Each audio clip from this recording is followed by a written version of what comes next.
Welcome to Adam versus the Man. Today is Wednesday, February 10, 2021. And our apologies for starting a few minutes late to our live audience this morning. We have a bit of an issue. Apparently I have a bit of an issue with focus here. What's going on with my camera? Oh my gosh. All right. But no, we have a wonderful guest scheduled for today, but it looks like there's been a scheduling miscommunication on timing with Professor Walter Block of Loyola University in New Orleans. By the way, quick update on my legal case there. It's been coming up recently for different interviews, the debate with Ben Burgess that came up. But I have a really cool pending civil rights case in New Orleans, and hopefully, if I get a chance to go hear this thing in person, I get to hang out with Walter, and maybe we'll do a little more in-person media production. Always have fun with him. Walter Block, a great guest. So we'll see. If we don't get him on today, we'll get him rescheduled. Not a big deal. Let's see. Do we have any other announcements? I guess I was so excited about getting Walter on. We're gonna do the COVID block, Corona, according to Professor Block. Craig, good day, Freedom Fan. Good morning, sir. Matt Baxley also with us live. You've been T-rolled. Is somehow T-rolled? Good morning, fellow statists. Yes, thank you. Excuse me. All right, got my coffee ready to go. We do have a bit of a special feature today that a couple people have been sending me about, sort of as like our pre-COVID block from World Doctors Alliance, and this is a letter that they have about COVID, and just you want to have the ultimate refutation to the people who say, well, you got to trust the science, you got to trust the doctors, you got to trust the scientists. Well, here's a letter that we'll get into the details here, but has been signed by a number of extremely prominent doctors, but total signatures 74,000 so far. So there is a pushback happening, and this is I guess I want to throw this out as the comment question challenge for the day to win membership in the Adam versus the Man Producers Club is, how long is COVID gonna last and why? And I gotta put, it's kind of an open-ended question, right? That's what we do here on Adam versus the Man. We ask these big questions and make sure that at least the way that we're starting to answer them, the things that we're using to analyze to try to get a sense of what's going on in the world, aren't just the mainstream media, be afraid of this, but that we take this more sort of longitudinal view of history, of current events, get to step back a little bit and see the bigger narrative. So when I say, how long is this COVID thing going to last? Yeah, one of the headlines we're going to get into today, with or without Professor Block, is that annual COVID shots might be a thing for it. It's kind of like annual flu shots. And if we had to go through this whole racket of the first Corona season and ended up with this just a new medical racket built into the current medical racket, and now it's, well, we've got COVID, and get your annual COVID shot like your annual flu shots. That seems like one way it might play out. And what's the end of this? It's like there was kind of a clear beginning, back to Wuhan and Stan Marsh having sex with a bat. But then that was a South Park reference. So there's this pretty clear beginning. We can see, it happened, and cases started, and the ramp up started.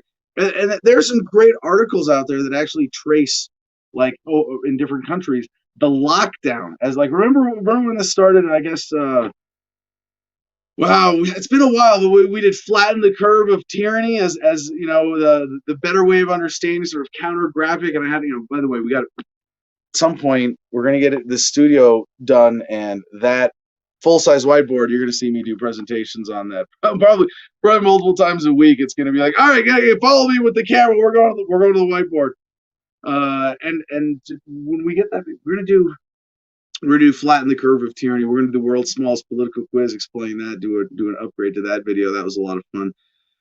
But you can see how governments crackdown, lockdown, shutdown, whatever intervention policies around COVID have gone up and down in tiers, and in steps. And then you can trace that against, the curves of the virus itself, or the viruses, now that we have who knows how many strains to scare you with. But yeah, unfortunately, we're going to have to, we can't contain COVID. We've given up. But of course, for the benefit of the YouTube censors, you should all know that nothing I say on the show is serious. Everything is parody. Nothing can ever be taken as an excuse to censor me ever again, because it's parody. It's freedom of speech, right? I'm not. If I say anything that might challenge the policies of the World Health Organization, it's merely in jest, just to show how much we really love the World Health Organization. So to this question, best comment answering this, how long is this coronavirus crisis going to be with us the way that it is today? How long will it take to at least? I don't think there will be a distinct end. We're not going to. Well, we got the vaccine and then it was eradicated, and we didn't worry about it because it's not that kind of virus. The comparisons to the flu are very apt in the sense that it mutates and stays in a population, and it's not like smallpox where you get out a vaccine and it's just out. Because this is a mutating virus that already we're seeing. Oh well, our vaccine doesn't work for that. Oh, you wanted a vaccine for that kind of corona? Oh no, we gave you a vaccine for this other kind of corona. Now you're going to have to buy another vaccine for this kind of corona, and then you're going to have to buy another one for the next variant that comes along, and then we'll just do this every year. Every year we'll just get billions of government money to pump out vaccines and screw you over regardless of the health implications, as long as we don't have accountability. So the question, how long will it take to at least fade into the background of not being a current events thing, or not being something that government is using as an excuse to crack down on freedom and people, because that's what that is, rather as an excuse to threaten people with coercion. I mean, that's really what it comes down to. All right, so let's get Comet Jim Freedom up here and see if we can if we have any early entries in the competition today. And since we are offering with this contest membership in the Producers Club, tell them what they'll win, Jim. They will win access to that Producers Club, which is our private chat. That's where Adam can see it. If somebody said something in the Producers Club right now, Adam would see it, and he would be able to decide whether or not he wants to talk about it on the show or whatnot. So that's our private channel. You could always join the public channel, t.me/Adam versus the man on Telegram. That's our public Telegram channel. But if you want to be one of the cool kids, you can earn access into the private Producers Club channel with the contest today. If you don't want to wait for the contest, you can just visit adamversustheman.com, and you can click on the Patreon link that you'll see right there on the front page. And that's going to bring you to some bullcrap advertisement at first. Once you block that out, you'll be able to see our levels of membership: $1, $5, $10, and $50 a month. $10 a month is where it's at. That's the sweet spot that gets you access into the aforementioned Producers Club. So visit that, check it out, read the stuff, and sign up for one. After that, go back to adamversustheman.com. Check out the store CJ's put together. He's got tons of merchandise, everything from shirts, cups, hats, coffee mugs. Producers Club members and better patrons get 15% off of all merchandise and free shipping. So make sure to check that out and get yourself some merch. Nice laptop sleeve that I still got to go pick up of mine. I'm waiting on. After that, since adamversustheman.com has everything you need that you see on the bottom of the screen, you can go back to that website and click on the link that we have for cigarfederation.com, and you can support us that way. If you smoke cigars, that's an excellent way to support the show and support Adam's cigar habit so he can get his CBD cigars. They got all kinds of exotic flavors. Check them out. Use promo code ADAM10 for 10% off your entire order. And then lastly, go to Instagram and follow at the Garden of Freedom, and you can keep up with everything that's going on with Adam up there in Gardenia, and the new builds he has going on, and all the animals and kittens growing up with scorpion cats. Go watch that video of his scorpion cat eating a scorpion live on Instagram. All right, Jim. Well, what's your thought on this? I mean, I hope this question isn't getting old, because it's like we do kind of have to revisit this at least periodically. I mean, we've been talking about COVID, but we haven't really drilled down on this particular question of like, how much momentum does this have? How long is it going to be with us? And you could ask that question every day poring over the headlines. That's probably excessive, but I mean, it would be fair to ask that question once a week and say, what have the last week's events done to affect this thing? So I don't know, Jim. Do you have anybody? Is this like? Are people in the comments going, "Fuck, Adam, we don't know. We came here so you would tell us." Craig right, has a thought. It will last as long as it's useful and the sheep keep buying it, which unfortunately will probably be until we find a way to actually abolish the federal government. Well, geez. Well, there's a little more to it than because in a sense, the paradigm the public paradigm will always be ripe for this kind of exploitation, right? A sucker is born every minute, and as long as there's a critical mass of the population that can be duped into something, somebody will try to step up and do the duping. So with this, though, when they won't buy it anymore, might come down to not just do they buy the virus itself, but do they buy that modern medical science can't come up with a better way of dealing with this and not aggravating us over this stress? I think if there will be a point at which it's too much, and the American people or the people of the world will say, you know what, screw this lockdown, shutdown. We don't buy it. The vaccines aren't working. Fuck it. People who want to can have hazmat suits and, bubble helmets and all that. And the rest of us are going to live our lives in tough shit, and we're not going to put up with, that. Because now so there was the big lie of Corona. The big lie of Corona was that it was a special threat, right? And, you could parse that out and describe it a bunch of different ways. But there was that one big lie. But right now, the lie is turning into the medical establishment can't handle this big threat, and we have to keep the shutdowns and the lockdowns going. We have to give vaccine manufacturers more money. We have to keep more vaccines coming for different strains, and right. And it's so we've kind of switched to that phase of the deception of this racket where they can't suppress, the medicine, the science, the addressing of it. And at some point, that lie is going to wear thin. And I think instead of saying it's going to be around for as long as people buy this, there might be a critical point, a critical mass or tipping point at which they go, we need to let this one go and move on to the next racket. And that might be, a separate biohazard racket. It might be, a new kind of terrorism. It is. Right? I mean, even right now, how much of the energy of the dupers is going into, we have to fight domestic terrorists like the libertarians. The fear mongering for COVID is actually slowing down significantly. Maybe. Yeah, I suppose. I was going to play that. I was going to put that up. CJ did it for me. A little bit of ego stroking for you if you'd like. Ben Shiloh. Hi, Adam. I just wanted to tell you how much you have impacted my life. Freedom Book is my Bible, and I share it with everyone I know. I bought 200 copies back when it came out, and your signed edition is one of the most valuable possessions, one of my most valuable possessions. Thank you for all you do. Very grateful. Thank you. Thank you for that wonderful feedback. For people with this understanding, we hope to be providing daily media production that is valuable to you. So thanks for checking in. Thanks for the feedback. I really appreciate that. This is how we change the world, right? One opened mind at a time. So, Jim, any other critical comments on that? I want to get CJ up here for one other article to discuss here before we jump into the top headline, our grab bag, and then our COVID block.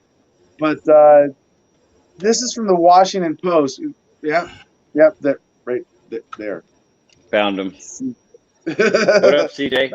What up, executive super producer? Yeah. Oh shoot. I just been looking through the links today. Really hope Walter can make it. If not, we still have enough content to get through the day. Adam in the news. Adam plus the internet. You gonna have enough content? You sure? Yeah, we're fine for today. Greg is suggesting that Brian and his 200 copies of your book are enough support that he deserves access to the Producers Club. What do you think, Adam? Ooh. Yeah, I think send us an email, Brian. We'll make it happen. Adam, Jim at freedomline.com. Jim at the Freedom Line. Yeah, send it to Jim at freedomline.com. I'll get you in there. What do you Special call privilege. No, that's like cronyism. You definitely bought your way in.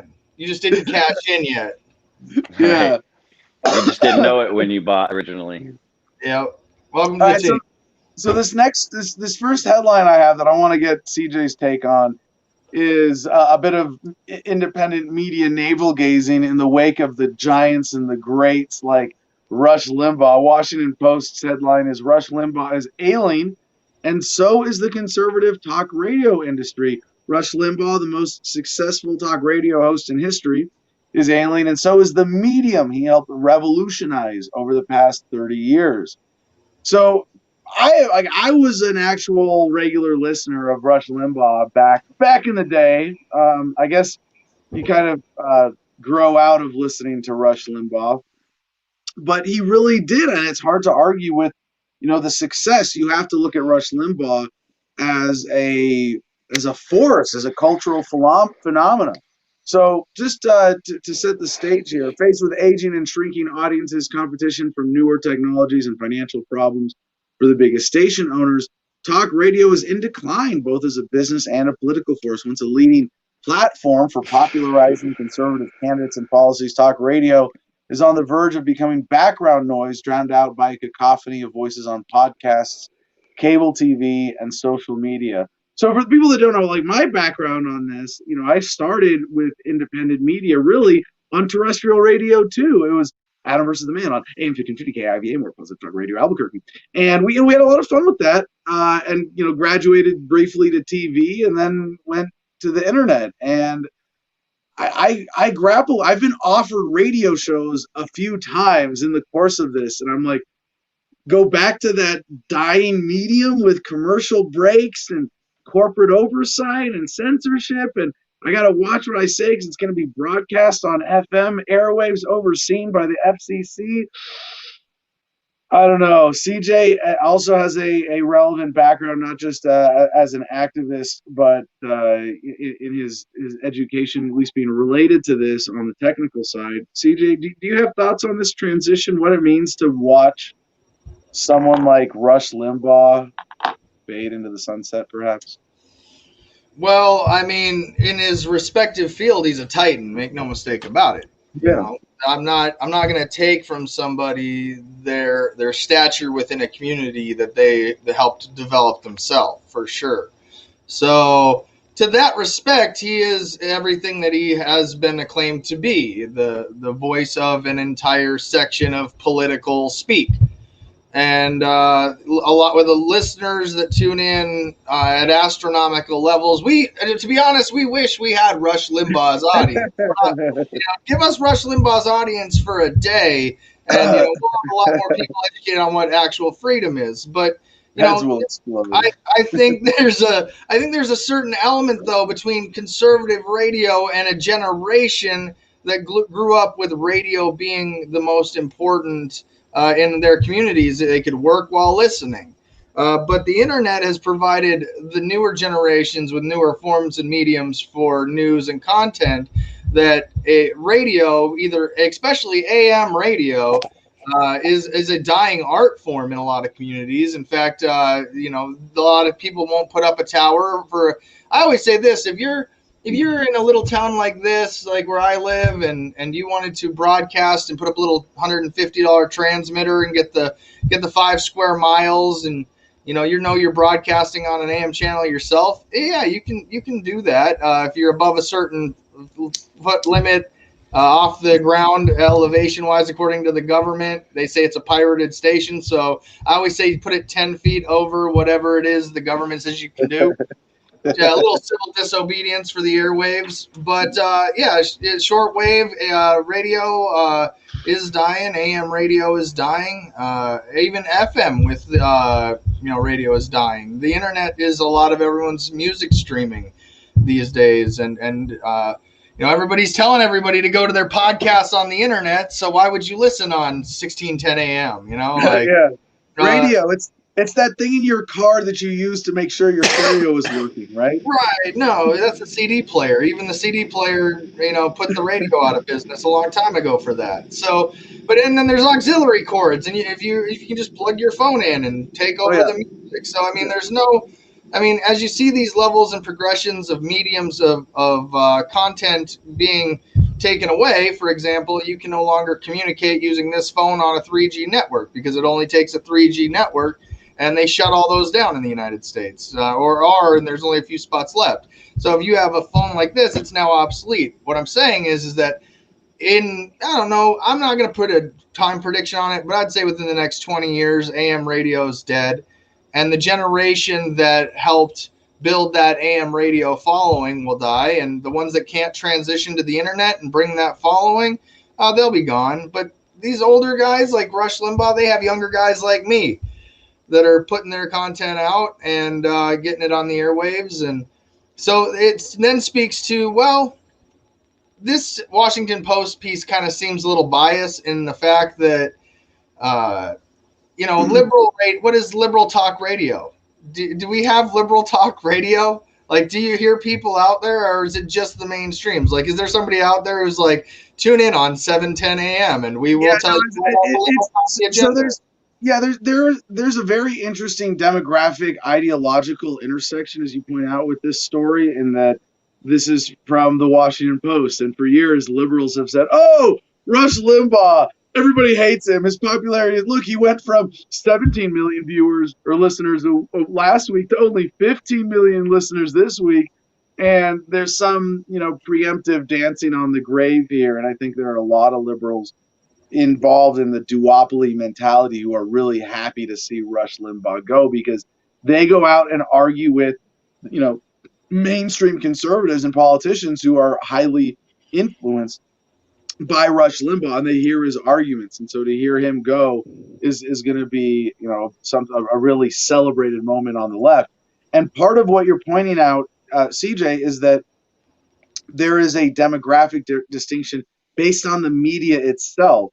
And it's that rural populations, for a number of reasons, are more likely to be spending time driving, listening to talk radio than people in urban environments who tend to be more liberal, obviously. And then there's the sort of, oh no, people who work commute, and commuters listen to talk radio, and that's why they're conservative, and liberals are on welfare, and there's all those old sort of chestnuts baked into this. But there is this dynamic that is very clear, as you point out. There is no liberal response to this, but I have a little bit of a personal connection with this story. There's a paragraph down here. The shift makes someone like comedian Joe Rogan, a libertarian with a hugely popular podcast, quote, the next Rush Limbaugh, says Paul Matsko, author of The Radio Right, How a Band of Broadcasters Took Over the Federal Government and Built the Modern Conservative Movement. But first of all, Joe Rogan is a libertarian. That's funny because, he pretty much endorsed, didn't refute people calling what he said about Bernie Sanders an endorsement. Never had Joe Jorgensen on, right? And my episode with Joe Rogan is still officially censored from the Spotify library. So there's my connection. But real quick, to correct the record, he did vote for Joe Jorgensen. And he said that on theirs. So I would say they could call him a libertarian voter.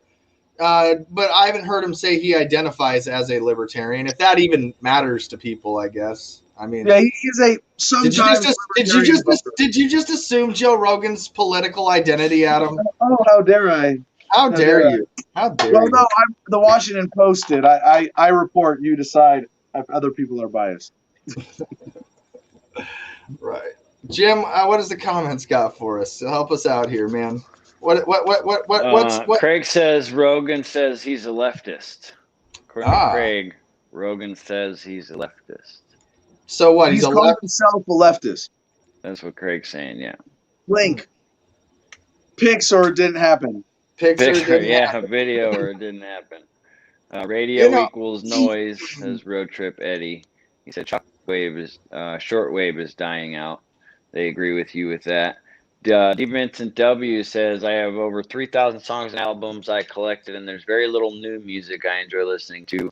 Have all of my music saved on hard drives. I hate to say this, but you become your parents. That the new generation of music is just blah. And streaming, how can I stream it? I want it downloaded. I want it on my hard drive in a carefully curated collection that I manually control. I'm kind of the same way. I'm more like that with video because I don't pay for stuff. You know, I mean, I have Amazon Prime and access to stuff, and I know that I chip into stuff here and there in unintentionally. But I download, I torrent, and then because I have it on my hard drive, it can't be interrupted, it can't be stopped, it can't be censored or taken away once you've got that download. And I think that's a big part of the progress away from centralization. But there is a unique phenomena in the person, and I can't say that like, oh, I'm not jealous. Like CJ said, if only we had Rush Limbaugh's numbers, how much more fun would we be having? Right? I'm just saying it'd be nice to have that kind of numbers, of course. But I don't know if we need his audience specifically. We would just like to have 1 million Adam versus the Man followers. That'd be great. So, but here's where I'm going with that, CJ, is that like you do see a major generational shift in technology from AM radio or AM FM radio to the internet and to podcasting as the alternative to that. And in that former medium, helped by the corporate establishment, helped by the demographic trends, and helped by the economics and everything else in the politics that grew up around him, by being consistent for decades, Rush Limbaugh, like this article says, has a uniquely loyal following. And I would hope that I figure out a formula by which I'm able to share a piece of my mind every day that people value enough to connect with, like they do with Rush Limbaugh, like they do with Joe Rogan. And we've been slow building, and I'm always tempted, well, let's do this next year, next month. Why don't we? But you know what? If it's slow growth and we're connecting with people and we're providing that, and I have this awesome team behind me, I'm going to keep going. The thing with Joe Rogan is it is really interesting to think of him as the next Rush Limbaugh, not just in terms of the media and the demographic, but the paradigm shift. If he's the real anchor of America now, I mean, if it was like really before Joe Rogan, was there anybody reaching as many people on a daily basis as Rush Limbaugh in the world? I mean, there's probably someone in China or India, like their equivalent. But in the United States mainstream media market, is there anybody that came close to, Rush Limbaugh in his heyday? A few cable TV news hosts, but fractions even of his influence and longevity. And now you've got Joe Rogan and Rush Limbaugh sort of competing to be that, America's top anchor, right? So I wonder, is there going to be a splintering, or will there always be a desire for people in an audience to say, we're on the same page with, 1 million other people? Is that part of the value of tuning in, that you get the comfort of being with the Rush Limbaugh herd or the Joe Rogan herd?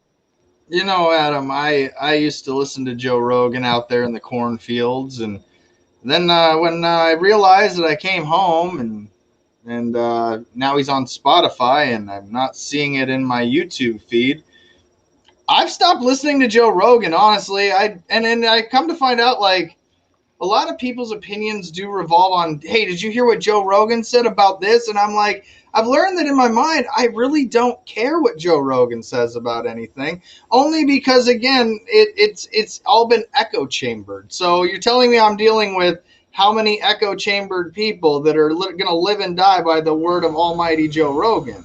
I think that he's proven that there's a wall there to challenge him, and it's both the platform he's chosen and the content he chooses to put out. He's not doing a show like this. I've said it.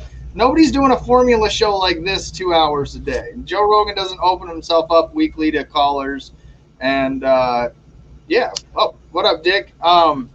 So, yeah, I find it to be like those forms of medias, the ones that don't interact with their audience on the internet because they're internet-based for their business, are going to go the way of the dinosaurs eventually in media. I think long talk format over the internet and providing services is going to mean more of an easy stream for your audience to interact, more digital interviews. And so again, I find that unless people evolve, into the newer mediums, then of course headlines are going to be from your enemies. Like, well, I mean, imagine if we had an Adam versus the Man audience that people wanted to take down. They'd be like, "Oh, that StreamYard way is just going so out of business. Like, you know, buy or sell it now, sell stock. You know, no." We've evolved into a formula we believe lets us maximize our engagement with every single audience member down to basically what level they want to be involved with. So, I mean, at the end of the day, these other audiences, they're good for their audience. I'm not saying there aren't people that find benefit in listening to Joe Rogan or a Rush Limbaugh. There's people that find benefit to listening to you, Adam. It's that it's keeping up with the trends of the times to engage in your audience in newer ways. And Rush Limbaugh, for all his respects, is not evolving past a certain level within his generation and reaching out. Joe Rogan's going to have the same problem. And dare I say, yes, Adam, you will have there's going to be 18-year-olds on TikTok that don't care what Adam Kokesh thinks about freedom or anything. There's going to be, you know, and unless you reach out to a new market, a new medium, you know, that's why I'm okay with trying new channels, and they can be very disappointing, you know, like DTube, for example. You know, that's like one where we're like, yeah, let's throw some up, see if we can at least see if there's an audience there with it, and nothing, flatlined. Like, you know, there's like YouTube, it's already robbed us. We can prove that. So there, we've seen all the control mechanisms, and especially for a show like this that's not mainstream sponsored, we're going to have to evolve and recreate the new that we want to see. And so, yeah, we'll promote ourselves. We'll promote our sphere of influence, and we'll take from our audience and help promote the guests that we want to promote on the show and conversations we want to have.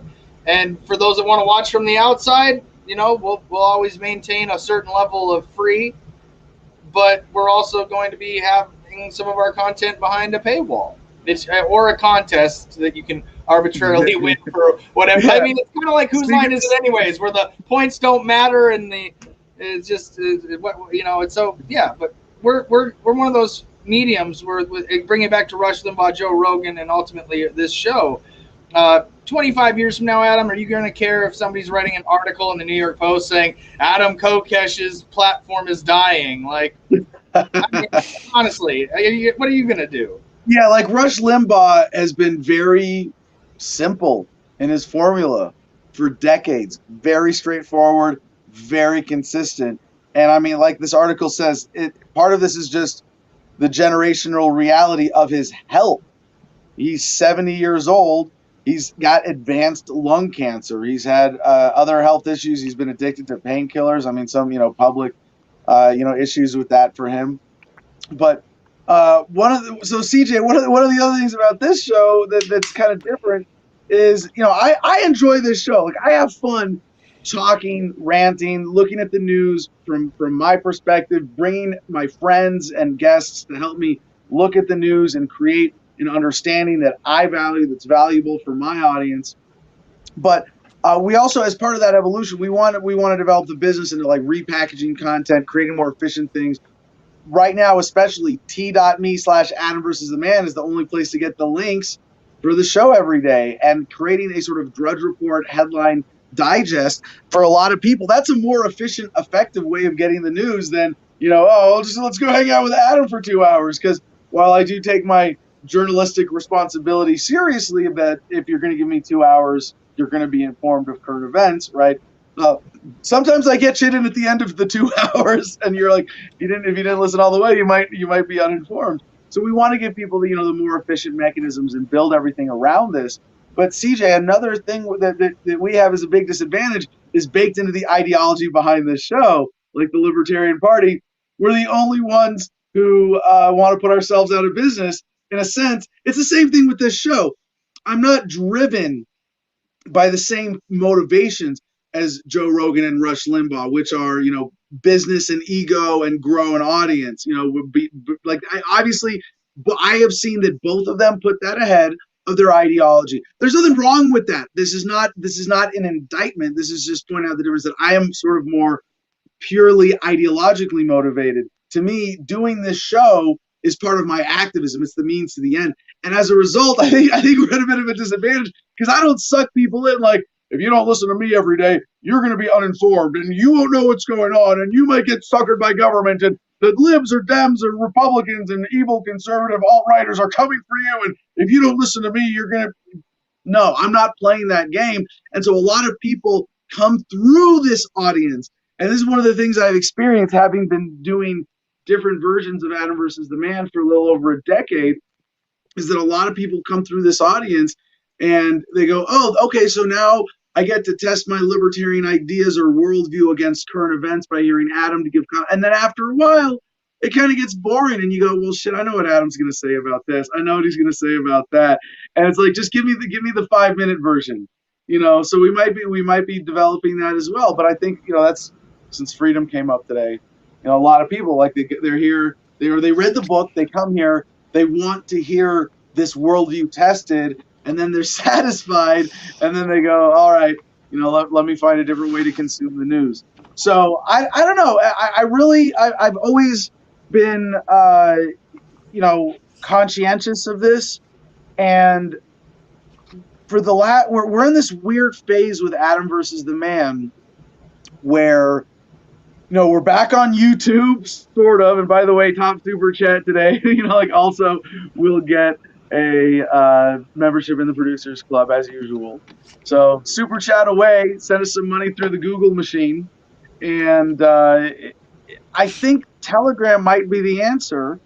But I've always thought, because we have been at a censorship-based disadvantage on all the, on Facebook, Twitter, and YouTube, at least, absolutely severely shadow banned, censored, directly disadvantaged in all the things that I used to see work as like you post and you get interactions and you build an audience and you see there's this sort of natural progression to stuff. And I know how that process has been interrupted for me and for so many others in independent media over the last few years.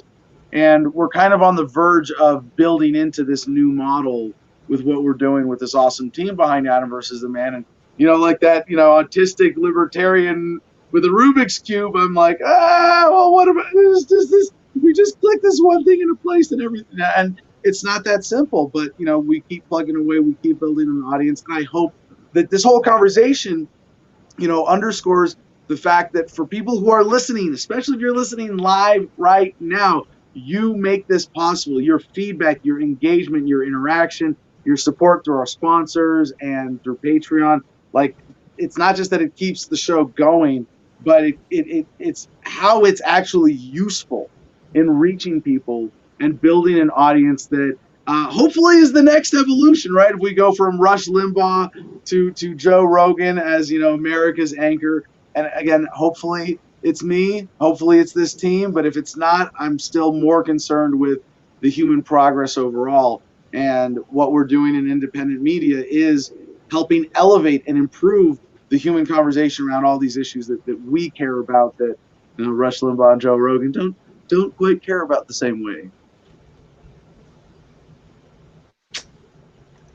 Low-Key 209 weighs in. I've been avoiding social media for a few weeks now, and what I realized is that no matter what you are allowed to see on the news, it's complete bullshit. And he adds further, watch Adam versus the Man and don't be a buffoon. Yeah, no, see that. Well, that's I hear. I'm gonna talk shit about my own product some more here, if I may, right? Okay, you get to the point where you get the code, you get my code, you get my ethical analysis, my understanding of statism. Maybe you don't have my whole experience or educational background. But I'm not selling something overly complicated. My message is not, hey, because Adam's got all this experience in education, you should listen to Adam. But no, listen to yourself, apply logic and reason, be skeptical, and eventually you learn libertarian skepticism for yourself. And you can watch the mainstream, you can interpret the world around you. You don't need the help of Adam versus the Man as a media product to even filter that. But it's like, again, why people kind of come in and wander through the audience is that absorbing the news through Adam versus the Man for a few months allows you to get the formula and the code behind it. So I don't know, do we want to be more effective at converting people and sending people away and saying, congratulations, you've graduated from Adam versus the Man? Or do we want to make, and there are those of us who stick around because we have fun maintaining this little, educational facility? Or do we want to make this, do we really want to say, let's go and be the biggest audience we possibly can, and let's grow this, and let's make sure that we have a fun thing, and it's like church you plug into, or like, because that's what Rush Limbaugh was for the Rush Limbaugh babies, and for the people who listen to Joe Rogan in their sleep. Yeah, it's like, let's do that if that's what's going to serve the cause. D. Vincent, I came here to get Rick.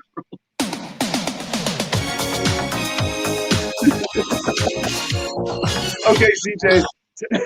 hey, 10 seconds. 10 seconds before we get pinged. Bing!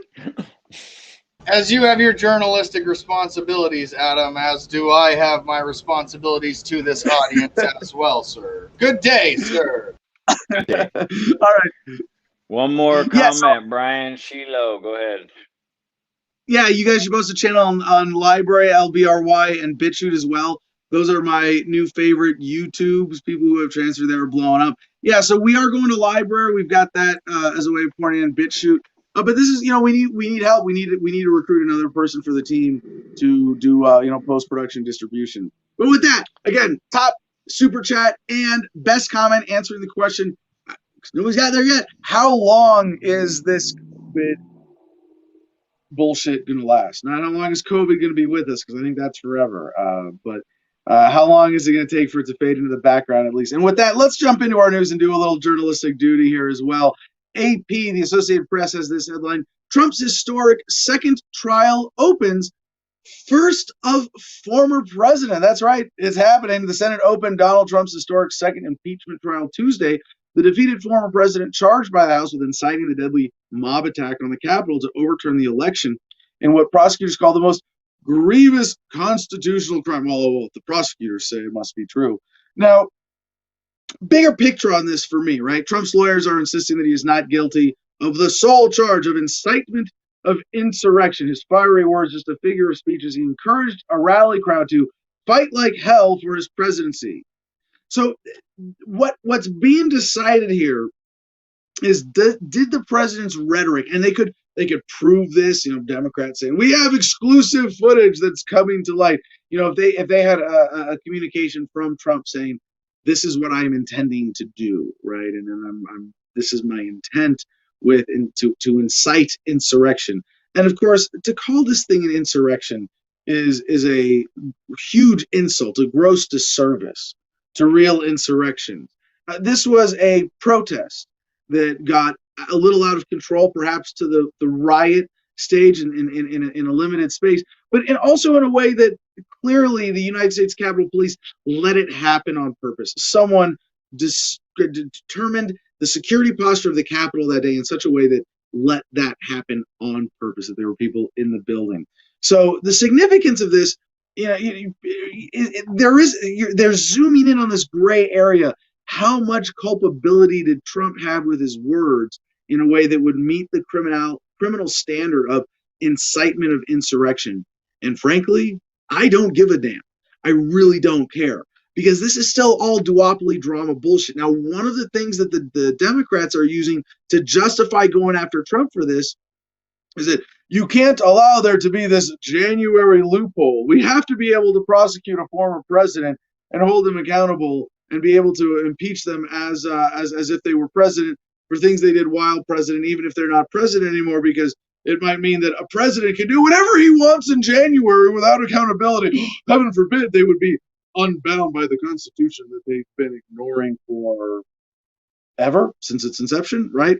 So that's why I don't care where they parse this out, because this is still more distraction. But what I do care about, and this is not sort of like a lot of the drama during the Trump administration, a lot of the headlines of, personality conflict and someone's dating so-and-so in the West Wing and this person's in and that person's out.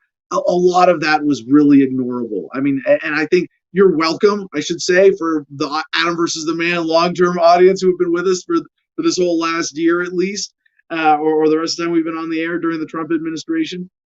Yeah, you're welcome. We didn't cover that kind of crap. We didn't get sucked into it. Maybe a little glancing coverage here and there, like, oh, by the way, this happened. Oh, but we didn't really get in depth in any of those stories.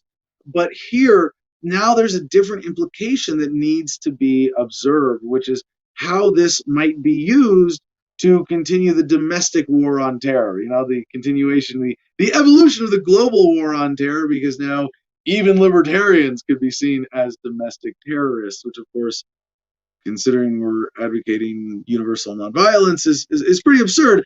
But certainly there are people who have used the moniker libertarian to misrepresent what that is supposed to be about, what freedom is all about. So with this, impeachment of the president, I generally would hope that he gets acquitted, because it would represent a de-escalation, saying that no, we're going to give you the benefit of the doubt. And I think in terms of real justice, generally when word crimes are committed, when it's not an obvious fraud but incitement, do you really want to give someone that kind of responsibility for their speech in a way that takes away responsibility from those directly liable, right? So it's like if you're getting beat up by someone on the street corner, and because he's racist and doesn't like you and is just attacking you for your skin color, and then there's 3 people cheering him on the sidewalk, do you really want to hold them responsible, or do you want to make sure that the responsibility stays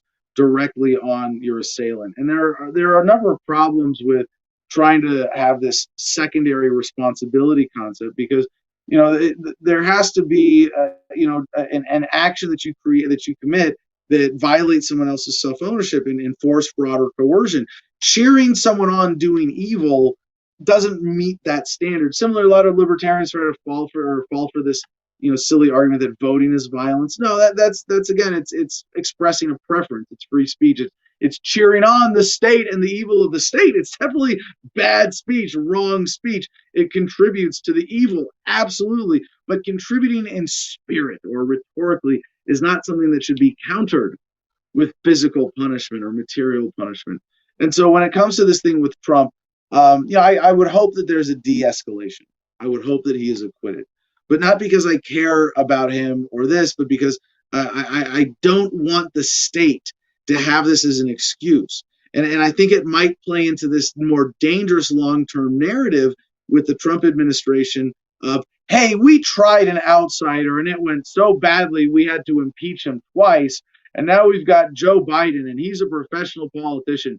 He's an even-keeled, just he knows what he's doing. He's gotten away with sniffing kids and acting like a pedophile and a racist for decades. We can trust him to keep doing. Oh, wait, what? No, but the narrative that might come out of this is Trump was so bad that we can never nominate an outsider again, or we can never elect an outsider again. So we go now to some economic headlines here. I just closed the tab by accident, but this is an important one because this is a follow-up on the Reddit story. And big I told you so there, but there's a lot of cool stuff. There's this new wave of activist investors getting into activism in terms of trying to manipulate the stock market one way or another. And this latest headline by Tyler Durden at ZeroHedge.com: hot stock shorts smoked as Reddit raiders chase prices higher.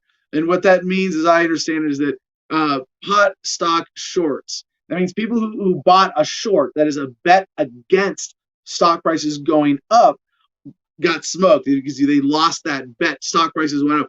And this could be a really cool correction in American investing overall, right? If Americans are underinvested in pot stocks, that we are now as activists, the Redditors, I'll give them credit here as a distinct group, the r/Wall Street Bets crowd, if they're going after people who have shorted those pot stocks, and but what they're really doing is correcting this deficiency, because there has been a huge institutional reluctance as well as legal barriers to properly investing in the budding.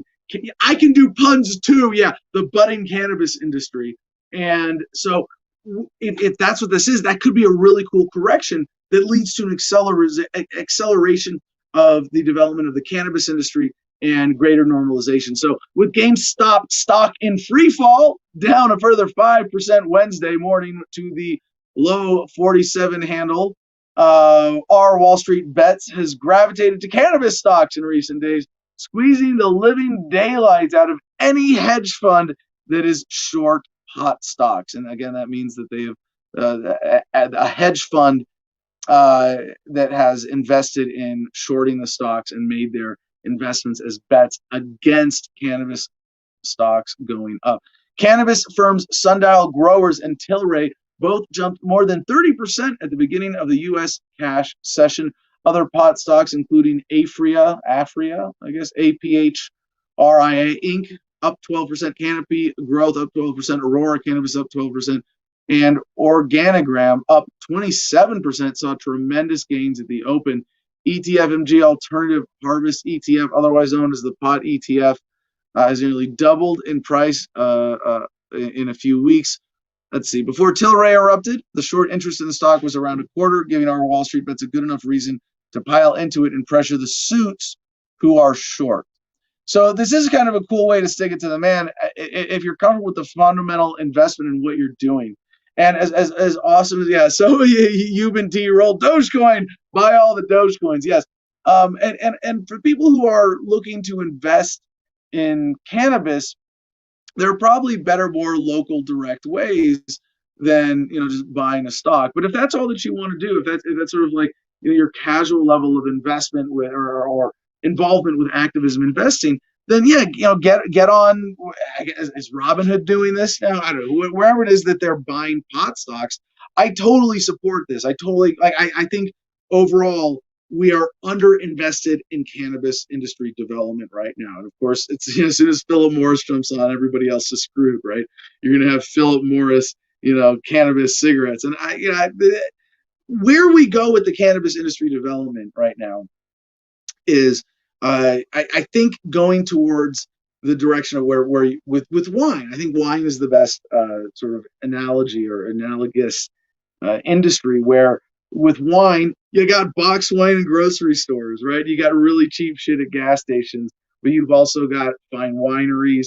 And because there's much less financial economic impediment to growing grapes and making wine as there is compared to cannabis, you have a flourishing diversification in that market. And even very nice wines are relatively cheap. And the price of cannabis is, in terms of when it gets mass produced, is going to come down even more.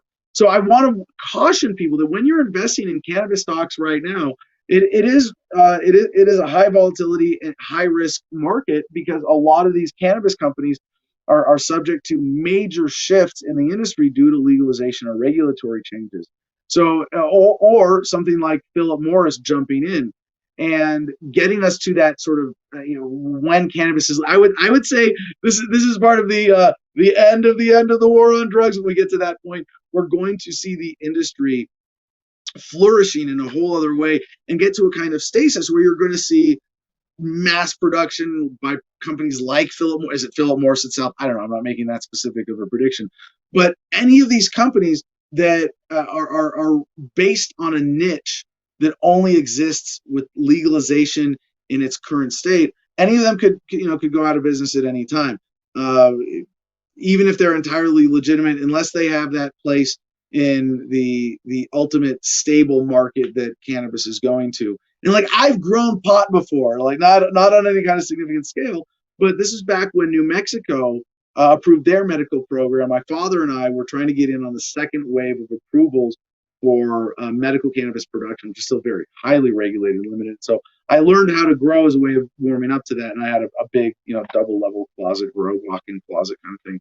And there is a certain craft, I think in producing cannabis and, nurturing of strains and particular qualities and, your grow method and how that, creates different levels of terpenes and flavors and psychoactive effects similar to wine, right?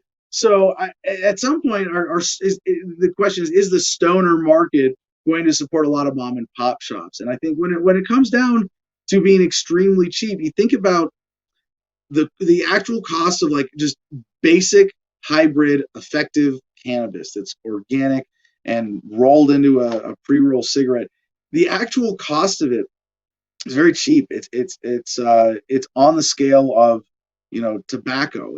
Maybe it's you want to say maybe a little more complicated, maybe a scale, you know, a factor more expensive if you're growing indoors, you're growing a hybrid. But tobacco, even with that, I mean, look at the price of the retail price of tobacco in the United States. The majority of that is in taxes, not just what you pay at the point of consumption, the retail point, but everywhere along the way in the production of that pack of cigarettes, there was a tax imposed on the process or the resale or some other element of that. So that, yeah, the majority of the price you pay for a pack of cigarettes goes to taxes. And if it could go the same way with cannabis, but my point is when it gets to that level, it's going to be about, you're going to be able to get a pack of joints for, you know, about what a pack of cigarettes costs today. It's going to be somewhere in that neighborhood, and that's going to radically change things. Is there going to be a stoner market at that point for more, you know, connoisseur type specialty strains and things like that? Who knows? But I know that what I want, and because I want it, I know that other people are probably going to want this. And if there's enough of us and there's a market demand, eventually this is what we're going to get. But imagine, like, there's an app called Weed Maps, right? You can go and look up dispensaries and things like that. But imagine if instead you could see on a map your location, and then every retail point on the system in your area with drone flight time for delivery for any kind of cannabis that's being grown anywhere in the world, really. But even in that area, you can push a button, pull up a menu, put in your payment info, and hopefully in crypto, and, you know, an eighth of exactly what cannabis you wanted just drops out of the sky into your hands. Or you hold your phone like this in your hands, and then it's like a beacon, and the drone finds you and drops the weed into your hands, like onto your phone. That's what we're on the verge of. So I would say, you know, this is a little more positive than trying to play the prop up the GameStop and short the hedge fund managers while making other hedge fund managers and people who own, you know, Robinhood and, you know, other you know, trading mechanisms, other things on Wall Street, making them rich. Yeah, invest in something long term that you actually believe in, where you see that there is a greater social value. And I think really almost any kind of cannabis stock you could be investing in would qualify as that. So daily news, NewYorkDailyNews.com, NYDailyNews.com. Yang holds commanding lead in mayor's race. Not a story I want to get into, but definitely caught my attention, sort of worth noting. Andrew Yang, the universal basic income Democrat presidential candidate in this last election cycle, has successfully leveraged or alley-ooped himself from that pretty impressive run. I mean, for someone who had never run for president before, he was an advisor to the Obama administration, I believe, before that, and you know, tech entrepreneur, and came out and said, you know, we're gonna do UBI for America, and actually got a decent amount of traction. Of course, not a contender for the Democratic nomination, but then he got any kind of significant national media out of it. Good for him. Good politician, good servant of the statists. And Andrew Yang is, I'm not an expert on Andrew Yang, and I don't want to be you know, quick to dismiss him as just another politician. And it could be that he's just an evolution of politicians into, oh, well, now we need to promise people UBI. If that's it, you know, screw him. But I do want to say to the Yang gang, to the people who are behind him, whether or not this is reflected in Andrew Yang himself, in the movement that he inspired, the people who still consider themselves, you know, Yang gangbangers, whatever term you guys use, you know, that there is a really beautiful, noble intention behind that. There are a lot of people who are behind Yang who are activists, who are engaged for the right reasons. They want to elevate the conversation. They want to, you know, move humanity forward. And the way that he raised in his campaign the question of UBI actually challenged me in a way to articulate better what the economic promise of libertarianism is. Because UBI, universal basic income, the idea that a government could tax its population and provide everyone with an income safety net, like, yeah, it's possible. It's possible because we have evolved beyond hunter-gatherer societies. We have enough excessive income that you, even with all of the negative effects that capitalist advocates, free market advocates have talked about for years, You can look at socialized medicine and say it's failing, but not really. Like it works. I'll be honest as a libertarian. I'm not going to say, oh, look, you do socialized medicine and the sky falls and no one can get Band-Aids. No, that's not realistic. We are capable. We are so productive as a society that we are capable of bearing the inefficiencies of central economies, of planned economic systems, of all of the ills of socialism. Yeah, there goes the money rain on TV there. Yeah, with the promise of UBI, it's very tempting to say, let's just plug me into the matrix. You know, this steak tastes very good. I want to get plugged back in. Make me someone important. Make me an American citizen who gets UBI, universal basic income, right? And I had to say, like, well, what is the problem with that? I mean, if we're so capable, why not put up with the ills of socialism in order to achieve what is ultimately a humane and compassionate policy, and that we want to take care of everybody, right? Well, the answer is that we are going to get a better version non-violently. And if you say that your goal is to create universal income, do you turn to the violence of the state or do you turn to the peaceful answers of the market? And you can say, well, hey, look, if we turn to the violence of the state, we get this, this, and this, and it happens faster, and we get this program and that program, and right now you get your money. But what that is based on is government holding on to something that I own, that you own. And instead of saying, let me take my trust, my inheritance, and give it to someone to manage or manage it myself, let's just let the government take it from everyone and then mismanage it and destroy value and make it a system that can be used to bully people into compliance. Whereas what I want to see and what I think we can have is a better promise of what is effectively UBI is if you get government out of the entire game of claiming land, of restricting freedom of movement. If you as an individual human being had your right to claim land respected, when we get to the point technologically where we're at today, what you could do is say, I'm a human being. I have a right to claim a piece of the earth. This is mine. Someone want to monetize it for me so I can go sit in an apartment in the city? Someone should be able to do that for you. That's where we're coming to, where you can monetize your birthright however you want, as opposed to trusting government to do it. So to see that Andrew Yang is sort of alive and well and stimulating the conversation and now holding a commanding lead in the New York City mayor's race. Let's get into this article for a second for the timing. Andrew Yang commands a double-digit lead in the Democrat primary for mayor with his closest rivals, Brooklyn Borough President Eric Adams and Comptroller Scott Stringer, trailing by more than 10 percentage points each. A new poll released early Wednesday revealed Yang, an entrepreneur, would win with 28% of total votes, with Adams projected to win 17, Stringer 13. And let's see, when is this going? Oh, so one key reason the New Yorkers know who he is. Yang's name recognition far exceeds that of his competitors, the poll also found. Yeah, so simple as that. You see the value of name ID in politics. Just that he ran for president had a general positive impression on Democrat primary voters.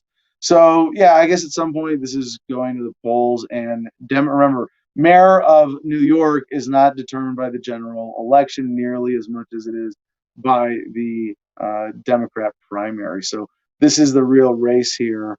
And I don't think the article says when it goes to the polls. Does anybody have that? Anybody in the comments? Let's see.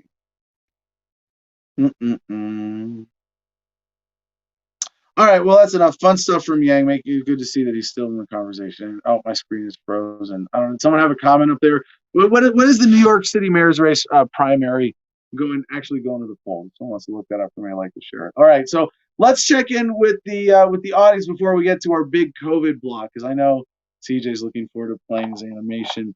420 Pat Rock. I'm allergic to government. Okay, well then you don't have to wear a mask. All right, Jim, get up on screen here. Let's see. Let's check in properly with the audience now that we're halfway through the show. What do we have for comments? What have you been seeing? Anybody having fun in there? Oh, there it is. Thank you. 2021 New York City mayoral election primaries, June 22. It's February. I'm disappointed. I mean, I covered the story anyway, but they're looking at polls. That means someone is trying to pump Yang up right now for this position. Interesting. You got a fan here. Hey, bro, much love. I voted for you. Concentration camp inmate number 737. Nice. It's, unfortunate that he's concentration camp person. Well, I mean, we're about to get into the said COVID that. block. Hold on, Jim. I'm about to get into the COVID block here, right? I just want to remind everybody we have 2 contests for today to win Producer Club membership. One, top super chat. Haven't had any super chats. I guess we had a bit of a super chat frenzy yesterday. Maybe the super chatters are tapped out. Really easy to contribute to the show through the Google machine. Of course, more directly through Patreon is better. But the other contest today, aside from top super chat, is the best comment answering the question, how long is this shit going to last? How long is COVID season going to go? All right, what else we got, Jim? Anybody trying to answer that question? Any shit talkers? Yeah, I went back. I had to scroll back up. Not that I saw, no. I'm looking. Somebody did answer that question, but like earlier when you first started that block, and now I'm trying to find it again. Sorry. I'll find it. Well, it's good to know that there's a vibrant comment section there. It's interesting to think of when I'm talking, how people are plugging into the show different ways. It's either totally engaged, listening, James Davis. I found it by the keywords in the front. COVID is going to last forever until the mark of the beast arrives and they start killing for not taking it. That is pretty much the most extreme answer option. Worst case scenario, right? Which I'm not completely convinced it's not that just yet. So yeah, the worst case scenario is it ends because government wrung this racket dry and got everything they wanted with insignificant resistance. And now they get to give mandates whenever they feel like it for wearing masks or not. They can shut down the economy and sectors at will. Like they have this whole new control board of switches to flip. They can manipulate the real estate market. They can send money to big pharma. You know, maybe that's it. You know, that is the sort of worst case scenario of when this phase of the racket is over, is the government just get everything they wanted. Because I don't think it's going to go. I think we can make the case pretty decisively that it's not going to go, or that at least that is highly unlikely, because there is a lot of resistance. We don't have a lot of stories about that today, but we should probably do a special COVID block next week on just all the civil disobedience to COVID policies stories that are current and have happened recently or are proceeding through legal challenges and court processes. By the way, I forgot to finish the thought earlier. That oral argument, March 1st, March 1st is the date in New Orleans where I might be in court in person. And I hate to say it, but if they say no medical exemptions, I would wear a mask and go into the courtroom to hear my amazing attorney, Corinne Laughlin, make this civil rights argument against the Southern version of stop and frisk, known as Shall ID. Interesting. Well, hopefully they accept the medical exemption, but you'll do what you got to do. Government buildings on it. Yeah. As far as that worst case scenario comment, I don't know. I just keep thinking in my mind like there's like we've all seen the movies with the dystopian futures, you know what I mean, and the government that already has full control to where they can murder people in the streets and get away with it. Where at some point they're not going to be able to bullshit us with anything anymore. They've used all of their weapons, and they're going to have to just switch over to full control, to full what he's talking about, basically. I mean, that would be basically mark of the beast. It doesn't have to be something you look like in TV, a glowing mark physically on your hand or some shit, but the actual idea that you physically cannot go buy a slice of fucking bread unless you're approved by the state. And you have to go to the real black market in the back alleys and shit to get food. You know what I'm saying? When shit, you know what I mean? I don't know how long that is, but it's inevitable. It seems like that at some point when they realize they're going to lose control, they're going to take full control. It is unavoidable. It is your destiny. Thanks, EJ. Well, I'll Anyways, say for on the now light that's side of the news. Yeah, I'll say for now that is our top comment leading on at least I wouldn't say I agree with the answer, but the best answer for addressing that question of how long is this going to be with us. Yeah. Okay. Fair enough. It's got a lot. This is I gotta admit that I didn't make this prediction sort of ironclad, but I do have to admit that I was wrong and being a little overly optimistic, and that is something I am aware of, that I do often underestimate how long things are going to take. Both in my personal, as Jim knows, both in personal logistics and construction projects and business development and organization of activism projects, but also in this is I have to acknowledge my own bias towards optimism, which is that things are going to usually leads me to mistakenly predict the good things happening sooner than they would otherwise.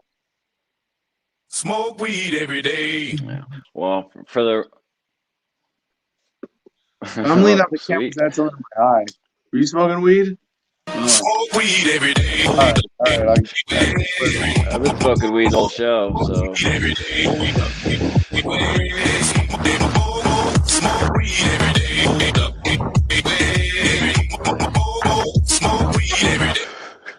We need a fun musical interlude before getting to our COVID blog. Is that what you're saying, CJ? Loki 209 delivery is where it's at during these COVID. Curbside cannabis is my shit. Yeah. Another little silver lining. So, I wish someone would look back at like the Adam versus the Man shows from, well, geez, when did we started in 2010? It was Adam versus the Man on the radio. Excuse me. It was 2010. And I think a lot of my predictions have come true, but generally slower than so. Well, some of the Reddit thing that was a cool, quick turnaround to be vindicated on. Oh yeah, surprise, surprise! Giving the man your money is not a good way to stick it to the man. But predictions about drug legalization, where we are right now, I think I called that. Not that, like that I'm special for that, but that the general progress of human events does reinforce what the worldview that I have created for myself, and a big part of it is the general trend of human progress towards a voluntary society. So what's that? Oh, I didn't say anything. Somebody tried to call me and I hung up on him. Oh, sorry. So there is trying to seeing what this COVID season, this whole COVID racket represents as a surge in statism. I feel like I have to explain it, right? And it's a big concern. It's me testing my worldview and my predictions. Like, wow, okay, so I was wrong about the timing on this. Am I wrong about all of the overall momentum? Are we still? And again, it's impossible to call. I still think we're going to come out of this with positive momentum, that the silver linings, the positive awareness that will come out of this. But it's like a war. And, this is the racket that government can get away with now. They can't get away with force-on-force wars, but they can get away with, bullshit bio threats. And now it's a war on we the people directly. It's a war on freedom. It's a war on economic freedom, if nothing else. I mean, you want to really irrefutably, the rich, super rich, are getting super richer right now over this past year. That explain that shit. Your worldview better be able to address that. And I remain confident that while the cost of this might be similar to a war, that the lessons learned and the awareness, just like governments can only get away with the war racket for so long, even if they create a new biohazard racket that might be with us for as long as war has been with us, or that can't be. But even if it's with us for the next couple hundred years, it's going to be a de-escalation of the viciousness of statism overall. And I think I remain confident in my overall prediction about COVID and the overall potential of any kind of medical tyranny like this, that we're going to be able to innovate our way out of it one way or another, even if it's, hey, government, screw you, government, you can't restrict my freedoms because I'm walking around in a hazmat suit with a bubble helmet. Leave me alone, right? But it might, it might come to some, sort of point like that where it's that ugly, but it can't be worse than that, and it can't go longer than. So I think we have that to look forward to, and I remain optimistic that way. So anybody wants to help, comments, please help answer this question. And let's go ahead and unless you need to share anything else, are you ready for the COVID block, or do you need another smoke? Yeah, I could hit it one more time. Well, I think you can answer this next question, Brian Shiloh. He's the guy that got access into the Producers Club with the 200 book purchase. He has a question. Thoughts on psychedelics like mushrooms, ego, death, us all being one, live and let live. And in a way, I could say mushrooms were my first freedom book, really woke me up to the truth. So thoughts on psychedelics, that should answer your question right there. That's part of the stash right here at the desk. Perfect answer to that question. You don't even have to say anything. That was a perfect answer. I'm in terms of personal use with drugs, I'm actually very prude in the sense that, like, I'm not going to try something new if I'm not, like, at home and in a controlled environment, and I'm very planned and deliberate.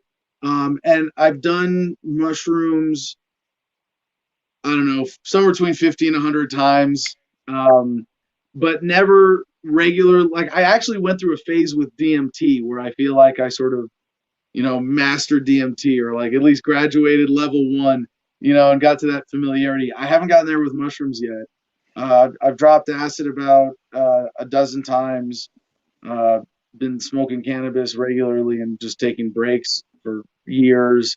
And technically, by some classifications, cannabis is a psychedelic, but alcohol I stayed away from for about a decade, mostly when I got back from the rock. And I've always thought that with psychedelics, there is a powerful shift in awareness that I can only sort of capture by saying that it's this overwhelming realization, almost a sensation of acceptance, an understanding that everything is right in the universe. And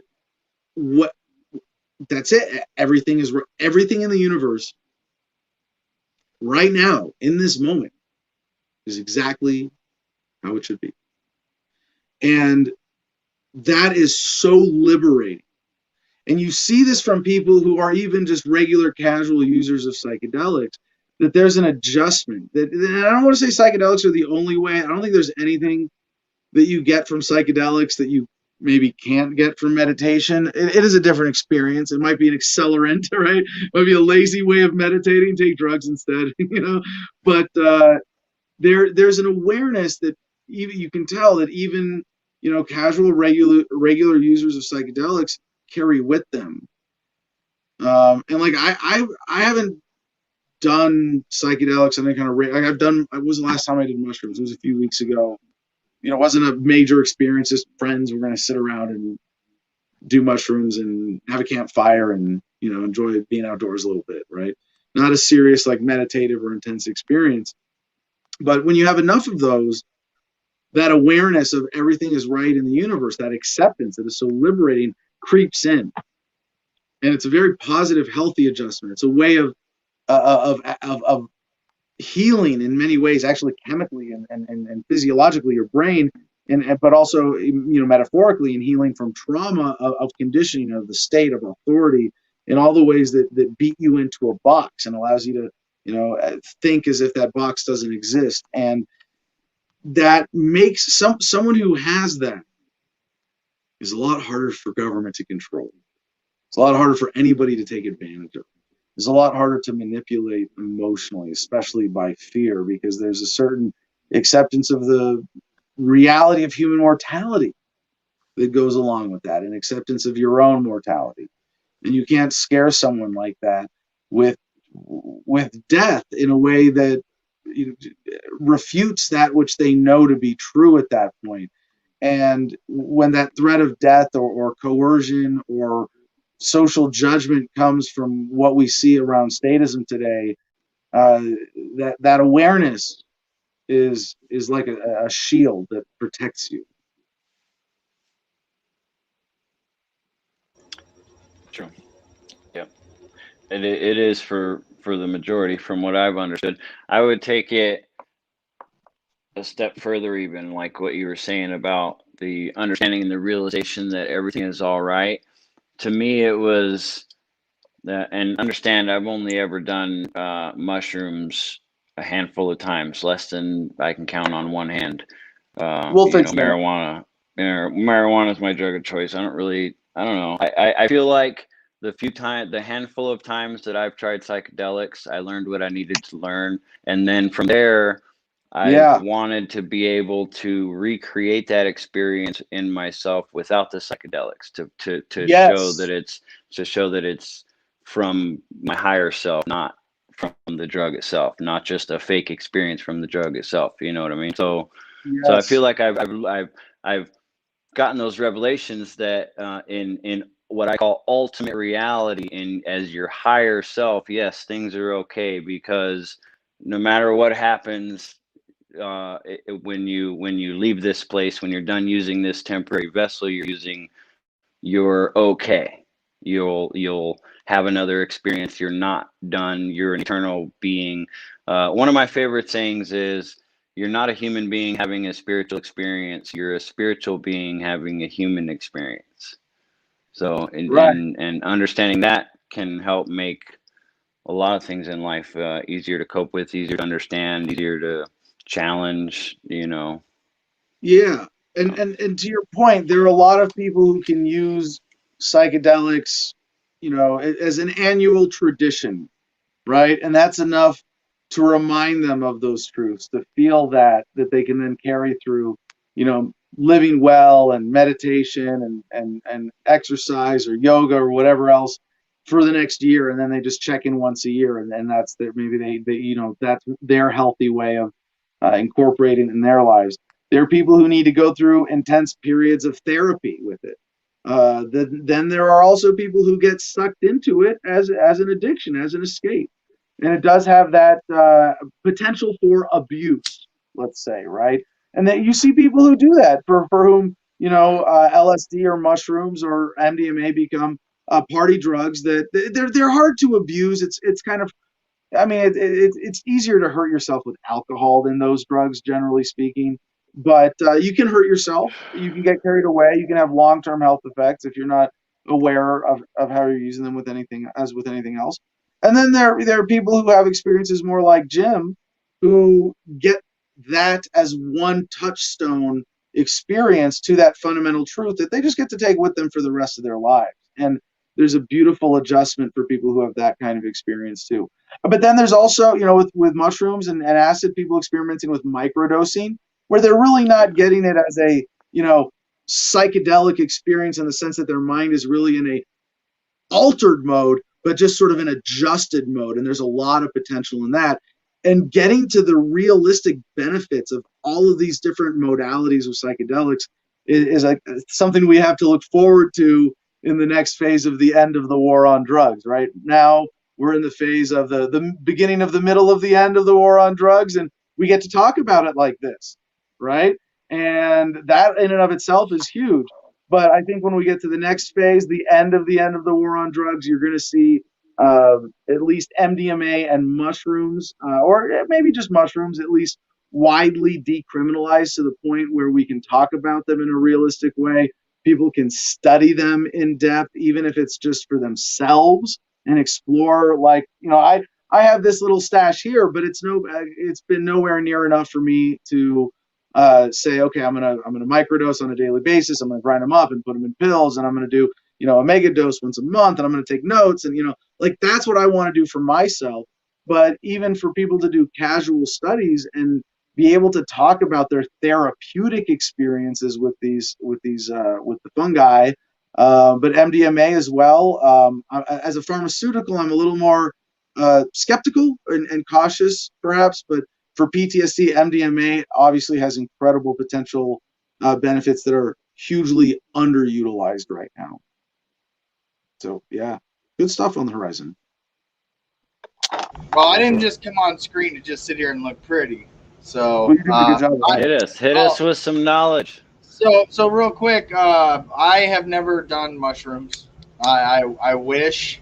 I always get diarrhea after I eat regular mushrooms, so I can only imagine what it would do to my insides if I ate like the real thing. And but I'm open to the experience. I'm open to trying it.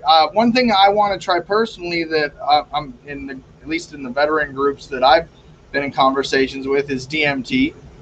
I've always mentioned that in my quick resume there. You did, yes. You did. That's what I'm saying. So I'm just saying I've never tried DMT. Never been there before. These are all things I would like. DMT.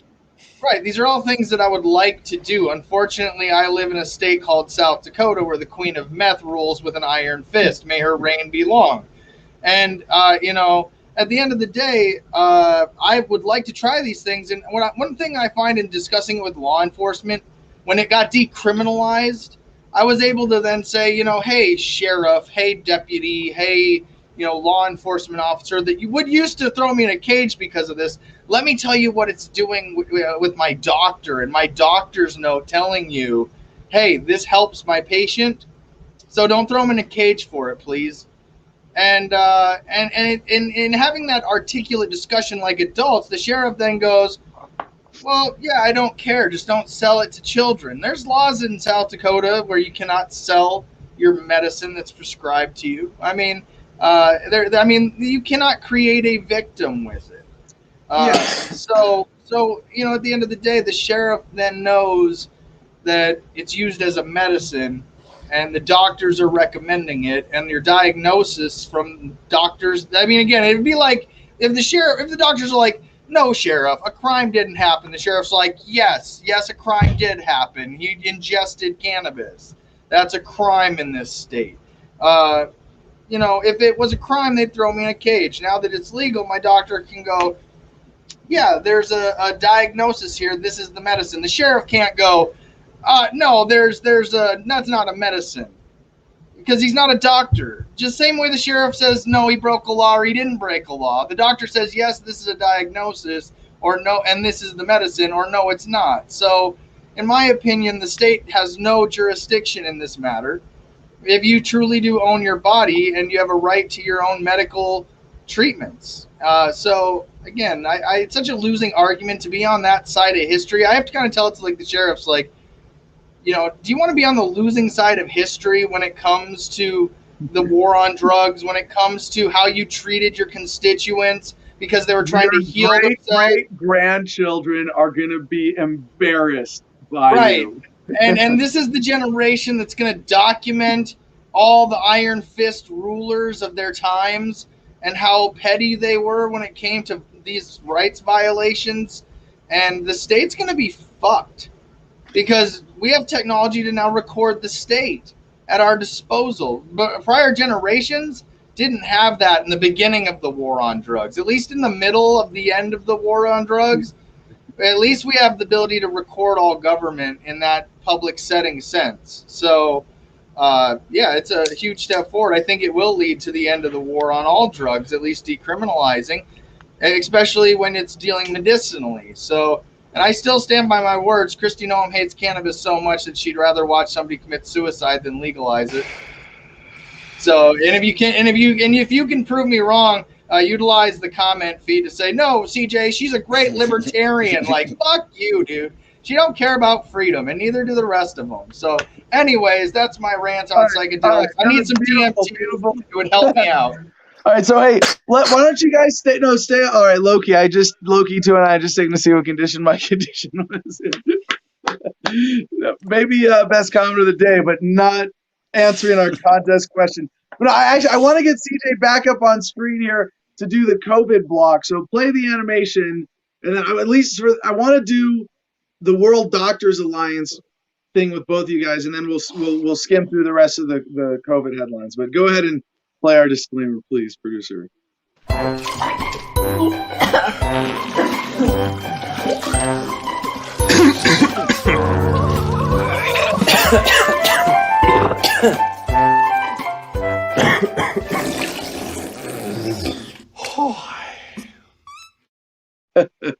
All right, a number of people have been sending me this link, so it's about time we cover it. And I want to get Jim and CJ and your comments in on this from WorldDoctorsAlliance.com, an independent nonprofit alliance of doctors, nurses, healthcare professionals, and staff around the world who have united in the wake of the COVID-19 response chapter. I call it the COVID season, but yeah, the COVID-19 response chapter, to share experiences with a view to ending all lockdowns and related damaging measures, and to reestablish universal health determinants of psychological and physical well-being for all humanity. And there's a lot of big names, people who are extremely well credentialed within the medical community getting behind this. And their effort here is focused around the open letter to all the citizens of the world and all the governments of the world.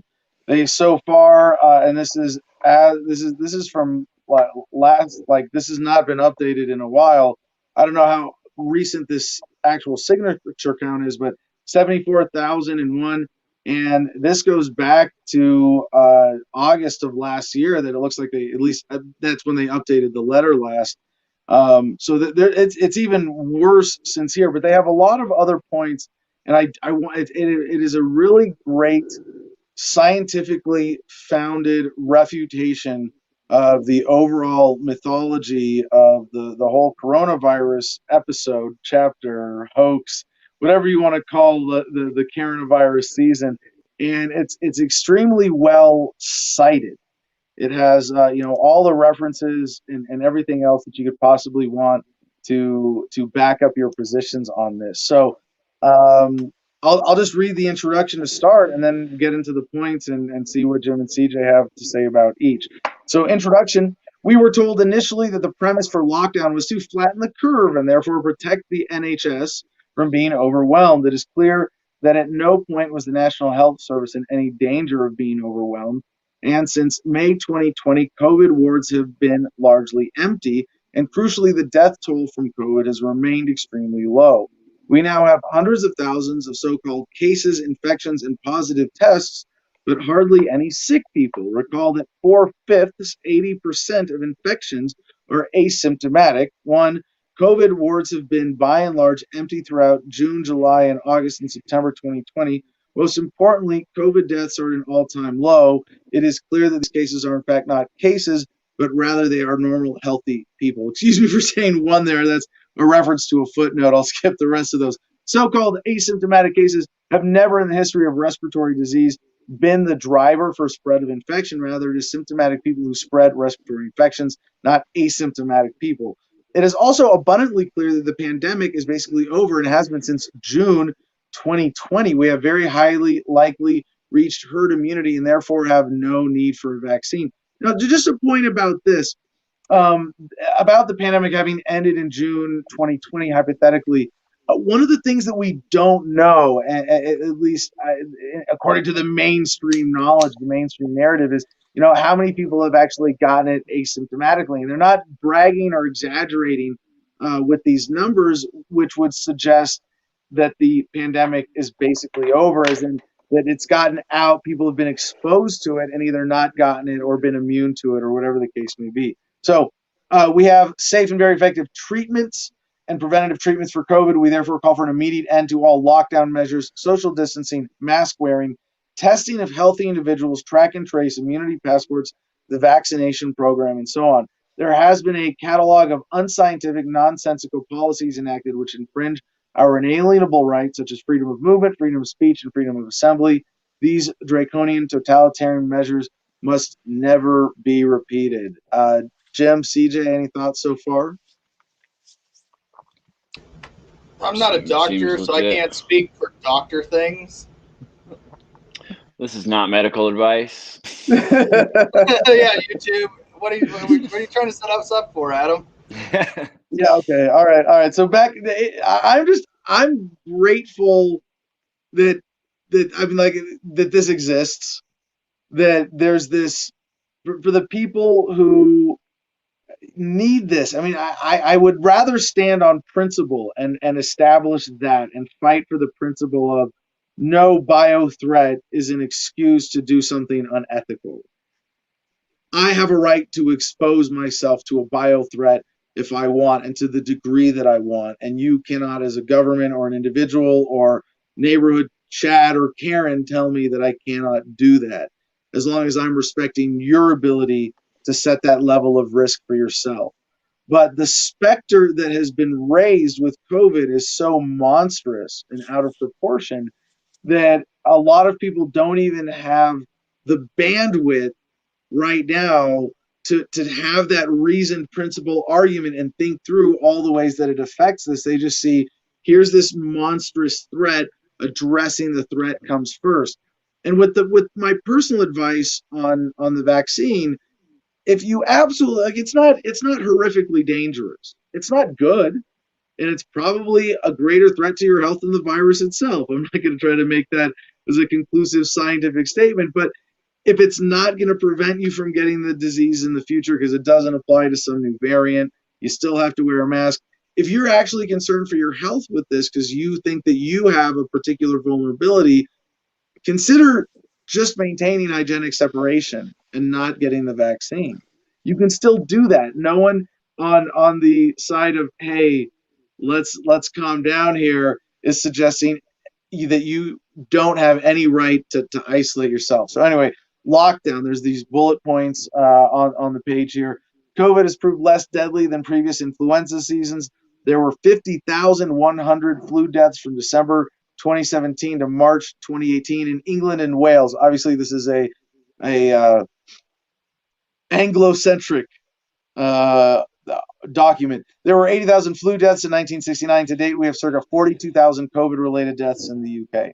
We have never locked down society for a respiratory virus before. The basis for lockdown was a mathematical model by Professor Neil Ferguson. His modeling, which predicted 500,000 deaths in the UK, has been roundly condemned as being not fit for purpose. As estimated death figures were clearly wrong by a factor of 10 or 12 times. Now, CJ, Jim, you guys remember us covering this before, and it almost gets old.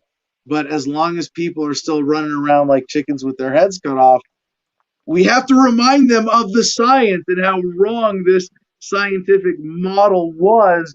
This is the one that in the United States predicted 2 million deaths months ago, and even by the worst propaganda estimates from the CDC were around 400,000 in the US. And then you have to apply the 6% number and then say of the remaining 94, how many were just with COVID as opposed to from COVID. And as we've hacked that apart, you can't just say, well, only 6% because it's only were just COVID. But, somewhere in the realm of, 20 to 60%, you can only say for certain are actual COVID deaths out of that 400,000. And they got us to this point. The premise of all the government response was this Professor Neil Ferguson model that said there were going to be 2 million dead in the United States by now. Right. So we're not going to read the mile long of bullet points these doctors are making, I'm assuming. But if there is, yeah, I was gonna read the first couple out of every section. Right, but I'm going to make sure out of this section it gets out there that the doctors are saying the entire nation was essentially placed under house arrest. We've never isolated the healthy before. Yeah. That's to me the biggest takeaway, because that's doctors telling law enforcement that this is what you all did to the nation. Recognize it. Yeah. And there's because there is a hypothetical legitimate forced isolate. If someone has, the virus from 28 days later and they can't control themselves and they're going to turn everybody into rage zombies, forcibly isolate that person, right? before you get to this next section, collateral damage, I mean, try to be a little humble about it, okay? Just try, please. You mean keep the "I told you so's" to a minimum? At least auditorily, please. Well, it's hard, man. It's hard because when I have been saying "I told you so" about this, the big thing has always been on stuff like the cure is going to be worse than the disease. And when we say, "Hey, why didn't you listen to us?" If you had listened to us, if you listened to, and I don't want to say me and Adam versus the man, but to the people generally of a libertarian, government skeptical perspective, we have been proven right more than any major historical episode before in a global way that is still coming to acceptance, still coming to light, still being accounted for. But to those of us who saw from the beginning, predicted this cure is going to be worse than the disease, we are being proven right bigger than ever before and maybe faster than ever before in terms of in the age of the internet, things not being able to be kept secret for so long. Jim, before we jump into the collateral damage section, anything from the comments? Low-key says, actually, that's when COVID will end, when Karen tells us we can unmask and attend family functions with Uncle Bob again. That would be how you know it has ended, yes, but not the cause of it, certainly. If that comes to pass. Right. One other point from the first section here on lockdown, and again, being Anglo-centric, we usually have around 600,000 deaths every year in the UK, roughly 1,600 deaths per day. And I predicted from the beginning and was reminding people when they were doing the daily death counts that 7,500 people die roughly on average every single day in the United States. We have a population of 330 million. That's just our regular daily turnover. And when they say, well, that went up by this, we have to at least put that in that scale of perspective before we get carried away. All right, so collateral damage. The cure is worse than the virus is the next section here. Placing the public under virtual house arrest has caused untold damage to both physical and mental health. This is the unintended consequences, and why you have to decentralize decision making. We might say, as libertarians and voluntarists and ethical people, that you turn to the market because the market is a decentralized price mechanism function that decentralizes decision making down to the individual level and lets people make those decisions about creating value and cost benefit for themselves. When you have it centrally planned, when those decisions are made for you, for people, well, you have these consequences. You can't say, hey, you know what? I'm getting so depressed, I'm suicidal. I'm going to say that's a bigger risk for the virus. Tough shit. You walk out your door without a mask on or do something that you wanted to do to cheer yourself up. And, hey, we covered all the stories about people getting arrested coming off the beach surfing in California when the beaches were closed. I mean, the insanity of this is getting people killed. This other one, the next one, ventilating patients instead of oxygenating patients proved to be a deadly policy and an unwarranted failure. Ventilation resulted in many unnecessary deaths. And this is one of the great tragedies that we have, as libertarians, have been talking about for years, of one of the consequences of our current quasi-socialized healthcare system and government intervention that creates misallocation and malinvestment based on hype. And it was a lot of people who benefited, who profited from the hype around, we got to get ventilators, we got to build out hospital wings. Cuomo in New York especially was a leading advocate of this hysteria. And yeah, it is a tragic, this isn't "I told you so." It's hard for me to say because even here behind a laptop as a pundit, I was able to see, and not that I was special in this, but I was able to see that ventilators were being overused and people were dying as a result. And it fucking sucks to know that.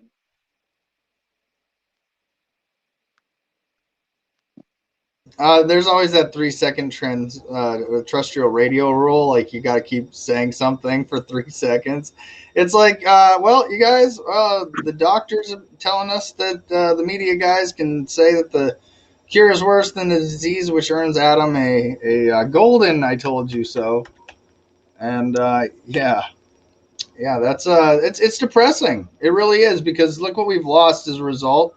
And I think some libertarian sects of this party owe an apology to others. I think that I don't know if a true libertarian apologizes for their political beliefs or not.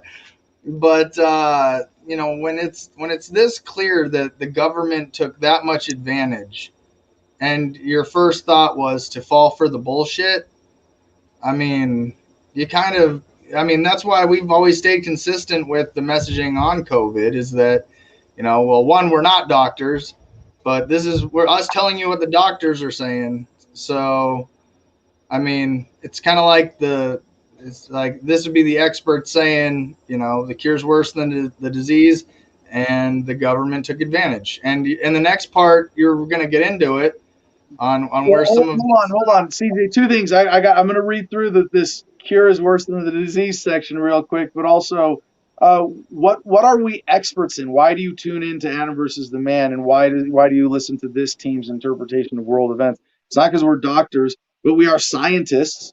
We are people who look at things through the scientific method, through objective, observation, through reason and logic, and application of consistent first principles.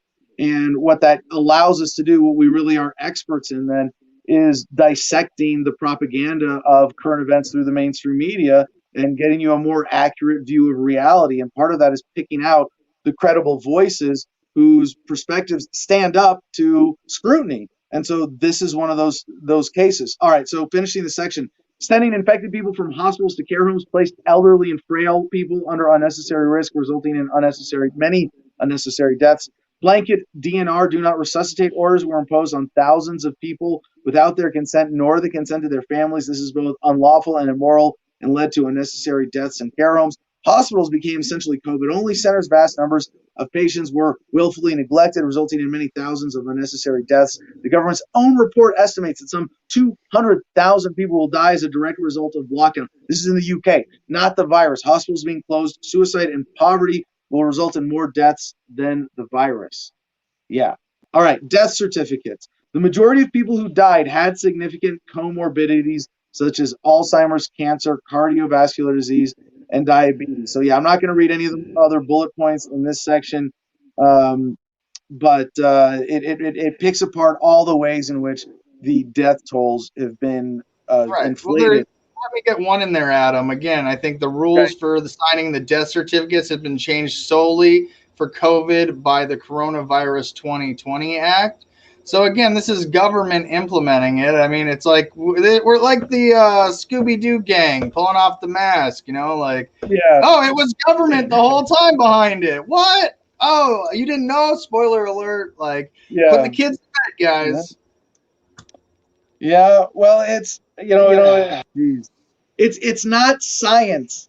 It's government mandated perversion of science, and that cannot be underscored enough, because that's the new propaganda. You know, that's the new bullying. The public pressure around this is, don't you believe the science? Why are you denying the science? You're an anti-vaxxer. It's like, I'm not an anti-vaxxer. Like, just because I don't like the pants you're wearing doesn't make me a nudist. No, I'm a vaccine skeptic. I'm not even anti-government. I'm open to voluntary government. But I'm skeptic. I'm against coercion. I'm against things that are unethical. And of these vaccines, heck yeah, I'm against the way these are being used and deployed. Am I for or against these individual vaccines? They're vaccines. They're inanimate objects. I don't really care. I'm for you having the right to decide whether you take them for yourself. But I'm against government sponsoring them. I'm against protecting the companies from liability. Jim? Brian Johnson points out that hindsight is never seen before the lesson. Yeah, Jim got caught on a weed nap, Adam.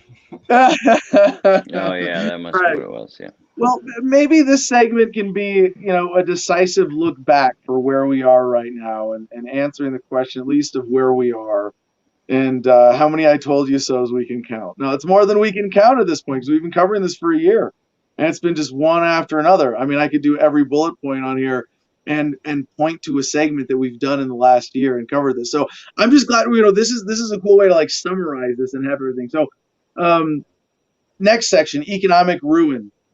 Reports now estimate that as many as 6.5 million people in the UK will lose their jobs as a result of lockdown, a proportionate number in the United States.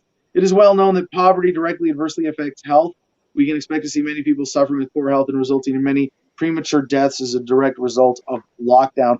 And one of these things coming out of this as well that has yet to fully come to light is the longitudinal effects that you will only see with longer term studies, because a lot of the negative impacts of the lockdowns, the shutdowns, the poverty, the forced unemployment crisis, et cetera, the eviction crisis, are things that are measured in chronic illness statistics that you're just not going to see for years. But we're going to look back on this and be like, oh, yeah, we did that too.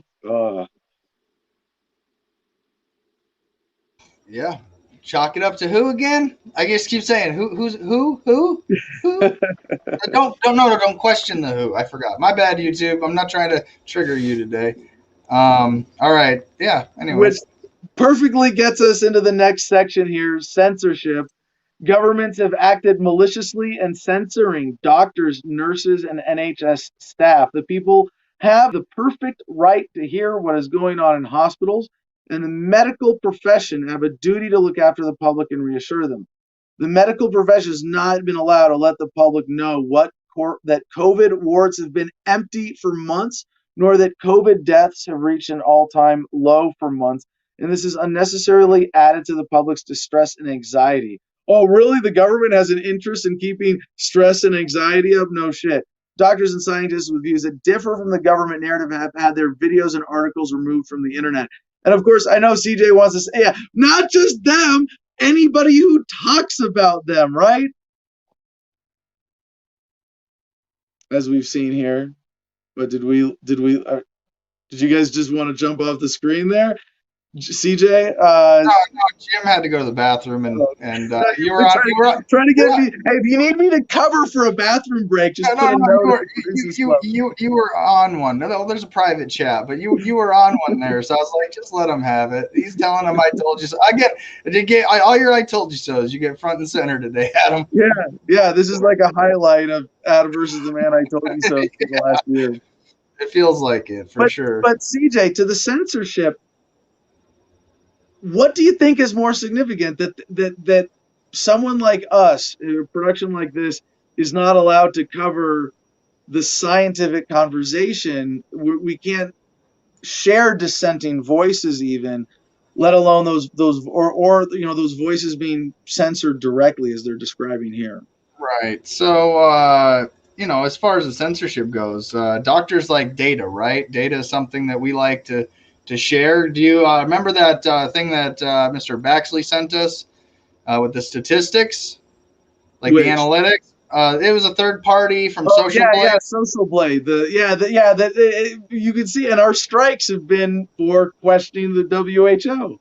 Yeah, but do you remember how much YouTube says that our view counts are, and what they tell us it is? You'd be like, if they were tweaking them, I'd probably want to go to a outside third party that has pretty standard analytic base set for YouTube. It's kind of their job to track these things, even help apply for YouTube partnership programs, things like that.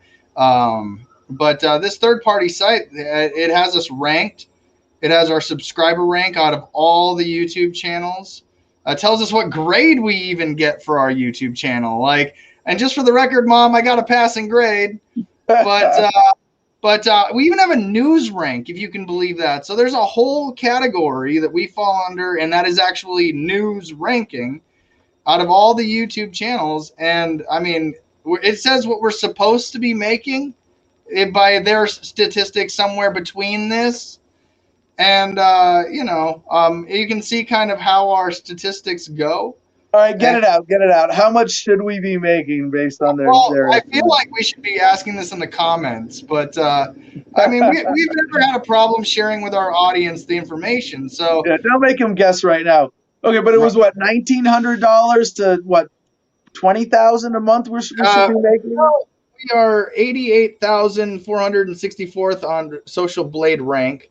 Okay, just what's the financial number? Because that's okay. The financial number is between 1.9 thousand, so 109. It would be 1,900 to $30,200 dollars per month. And this past year, I don't think we've ever made more than $500 with the YouTube channel, and sometimes even less when we've with 7.554 million views in the last 30 days. And it's a miracle to be grateful for, that we are able to stream it all online for as inexpensive as it is. You have over you actually are just shy, a little under 250,000 views. All right, CJ, enough Adam versus the man navel gazing. Let's get back to the COVID. The bigger picture implication here.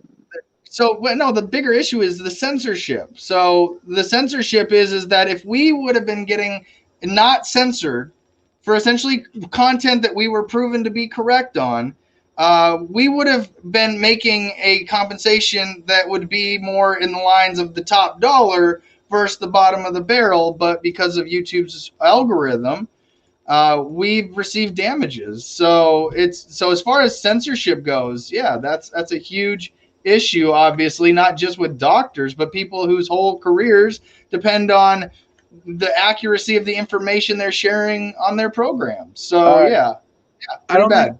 So let's get to as many as these bullet points as we can at least skim over. This next section is testing false positives, and just 2 bullet points out of this: PCR tests cannot detect viral loads and are prone to false positives. And this is something, the next thing is the number. In fact, approximately 90% of the PCR positive cases are false positives. We therefore have no second wave and no pandemic. That's insane. And I think the way this is phrased and presented cannot be understood as saying that of all the positive cases by any test anywhere in the world, 90% of them are false positive. This is speaking to one particular test. But if this is one of the PCR is one of the very common ones being used, and so it's a major chunk. How many are false positives? We don't know that. That is one of the major deceptions that they have gotten away with in overblowing the threat that this crisis or that this virus represents. All right. Next section, hydroxychloroquine. The controversial drug hydroxychloroquine has been unfairly smeared by the World Health Organization, CDC, NIH, and the media. And, I don't particularly care to weigh in on this because it's really just one of many treatments that have been that were pushed out of the way in favor of ventilators, in favor of wait for a vaccine, in favor of throw our hands up, or we can rush a vaccine, but we can't rush using a drug that we even know is already approved and safe in certain conditions. We can't get that out and test it. And the burying of that science in terms of treatment is responsible for a whole other level, of death and suffering that is legitimately creditable to the virus, to COVID, but would have been prevented, at least if we had we didn't have this government manipulation in figuring out what the best treatments would be. That's scary to admit, isn't it? Yep. Next section is prevention. Preventative measures such as hydroxychloroquine or vitamins D, C, and zinc should have been recommended for the public.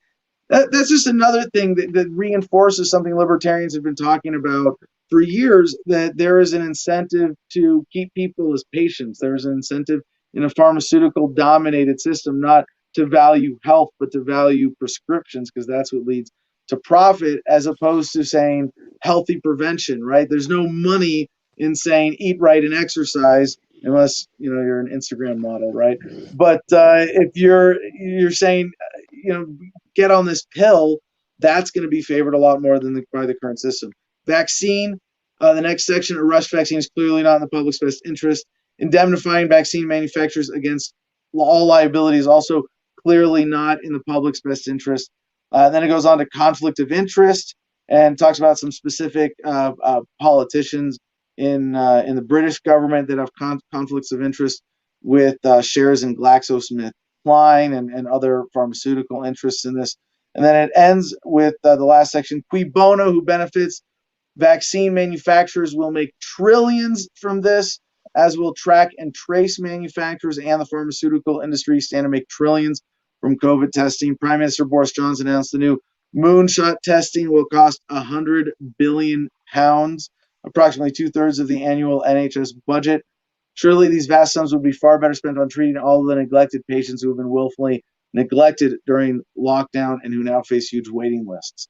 So, their conclusion, just pulls all this together and says that, we must never lock down again. The cure was worse than the disease. People must have the right. That's the ultimate recommendation of doctors, is that you cannot take away the patient's autonomy as long as they're not a threat to anybody else or preventing anybody else's right of doing so. You cannot prevent them from making health decisions for themselves. So, Jim, any other critical comments before we wrap up this segment? No, they're talking about the Al Gore and algorithm. I think some of them may have tried mushrooms as well. May have consumed mushrooms. Brian said I was in the fetal position with drool on my chin. And he said, "Oh snap! He caught me talking smack." Apologies. No worries. All right, well, good time. Just to wrap up our COVID block, then we're going to skim through a couple of these headlines and then sign off for the day. Going to the nationalnews.com, CDC director says COVID tests for U.S. domestic flights could curb spread. Yep, one place we're going with this. Next, from thehill.com, Buttigieg, officials consider negative COVID-19 test requirement on domestic flights. And if you missed it, yes, the former mayor, presidential candidate for the Democrat nomination, is now Biden's transportation secretary, Pete Buttigieg. From CNBC.com, J&J CEO says people may need annual COVID vaccine shots for the next several years. That's where I got that earlier today. Didn't just pull that out of my butt, but that does seem like a realistic possibility of where we go with this kind of fading into the background of it becoming like a sort of just another version of the flu. Daily Mail, travelers who lie about where they've been face 10 years in jail. All arrivals must take 3 COVID tests. Hotel quarantine starts Monday and it could last until autumn. Yeah, that's, the UK being one sort of bellwether for the rest of the world here. We can see that things are not getting better in terms of the lockdown and control. Once you give the government that power, it's hard to get them to give it up. PRNewsWire.com has this headline: government database shows 7,844 injuries and 181 deaths following COVID vaccine as of January 15th, says Children's Health Defense. This could be the tip of the iceberg, as studies of this database show only 1% of all adverse events. Drug companies and media blame deaths on coincidence. Pretty safe to predict there are going to be a lot more headlines like this as we see the longer term effects of the vaccine being out there. And without getting into all of the other minutiae of everything we could be talking about and all the amazing resistance stories of people standing up to the faulty, false, politicized, perverted science being used to justify this, people standing up for their rights, resisting with their businesses and as individuals, don't forget you're not alone in wanting to stand up to this. There are a lot of people who are seeing through this, and the more we stand up together, the more we the people can write the history of this COVID season rather than the authorities using this for some longer term or more extended racket. To some extent, the answer to this question of how long will it be with us is up to us. And that's our COVID block for the day.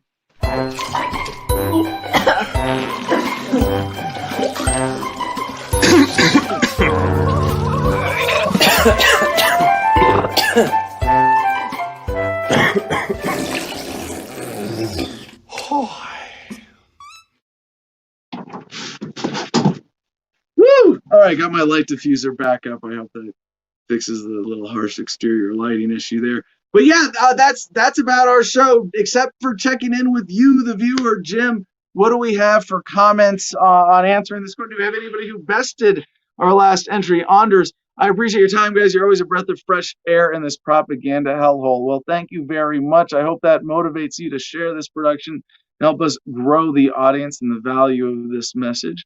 Euban T. Rolled, stay free, everyone. Thank you very much. All right, if there are no more comments to throw up on screen, CJ, you want to do the closing promos before we get to the good news in history for this day?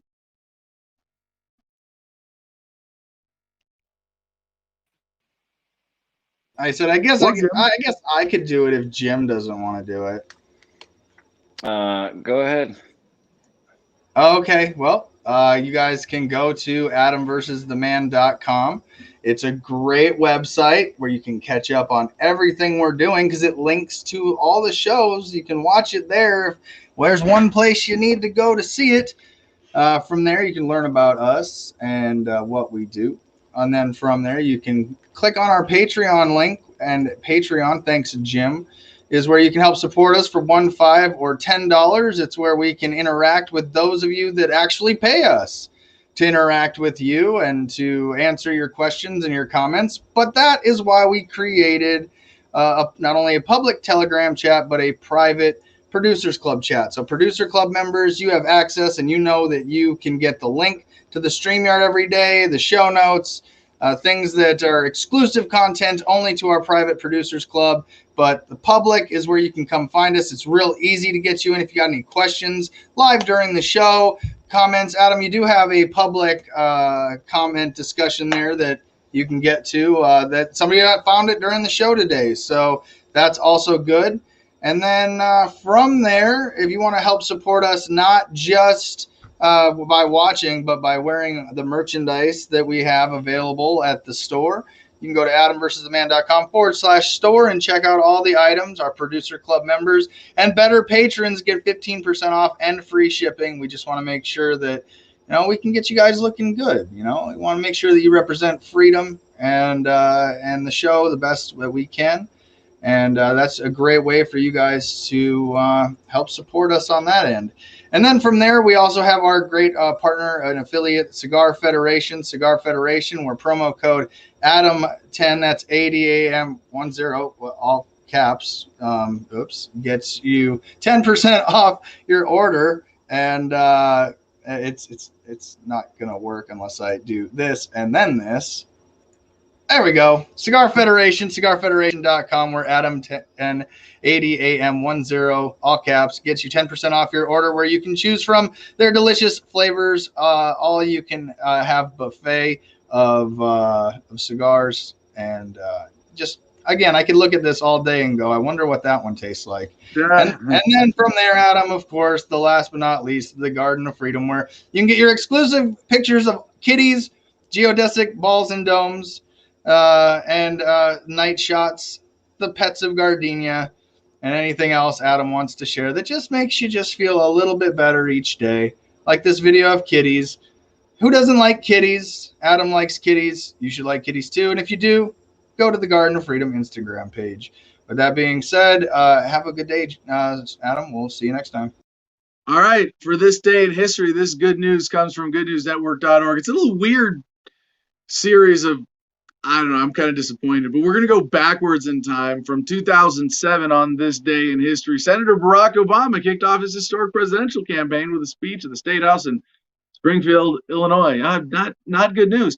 On this day in 2003, Iraq agreed to allow U-2 surveillance flights over its territory, meeting a key demand by UN inspectors searching for banned weapons.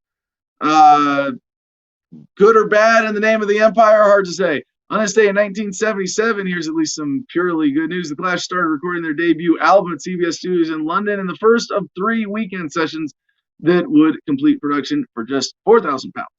On this day in 1962, and I have no idea what this is about, Roy Lichtenstein's first solo exhibition opened, which featured his first employment of Ben Day Dots, speech balloons, and comic imagery sourcing. So, yeah, cool art exhibit. Ben Day Dots, it's like the pointillist technique, right? And then on this day in 1933, the first singing telegram offered by Postal Telegram Company. So yeah, singing telegrams. So with that, peace and love, y'all. I'll stop. Choose happiness and be excellent to each other.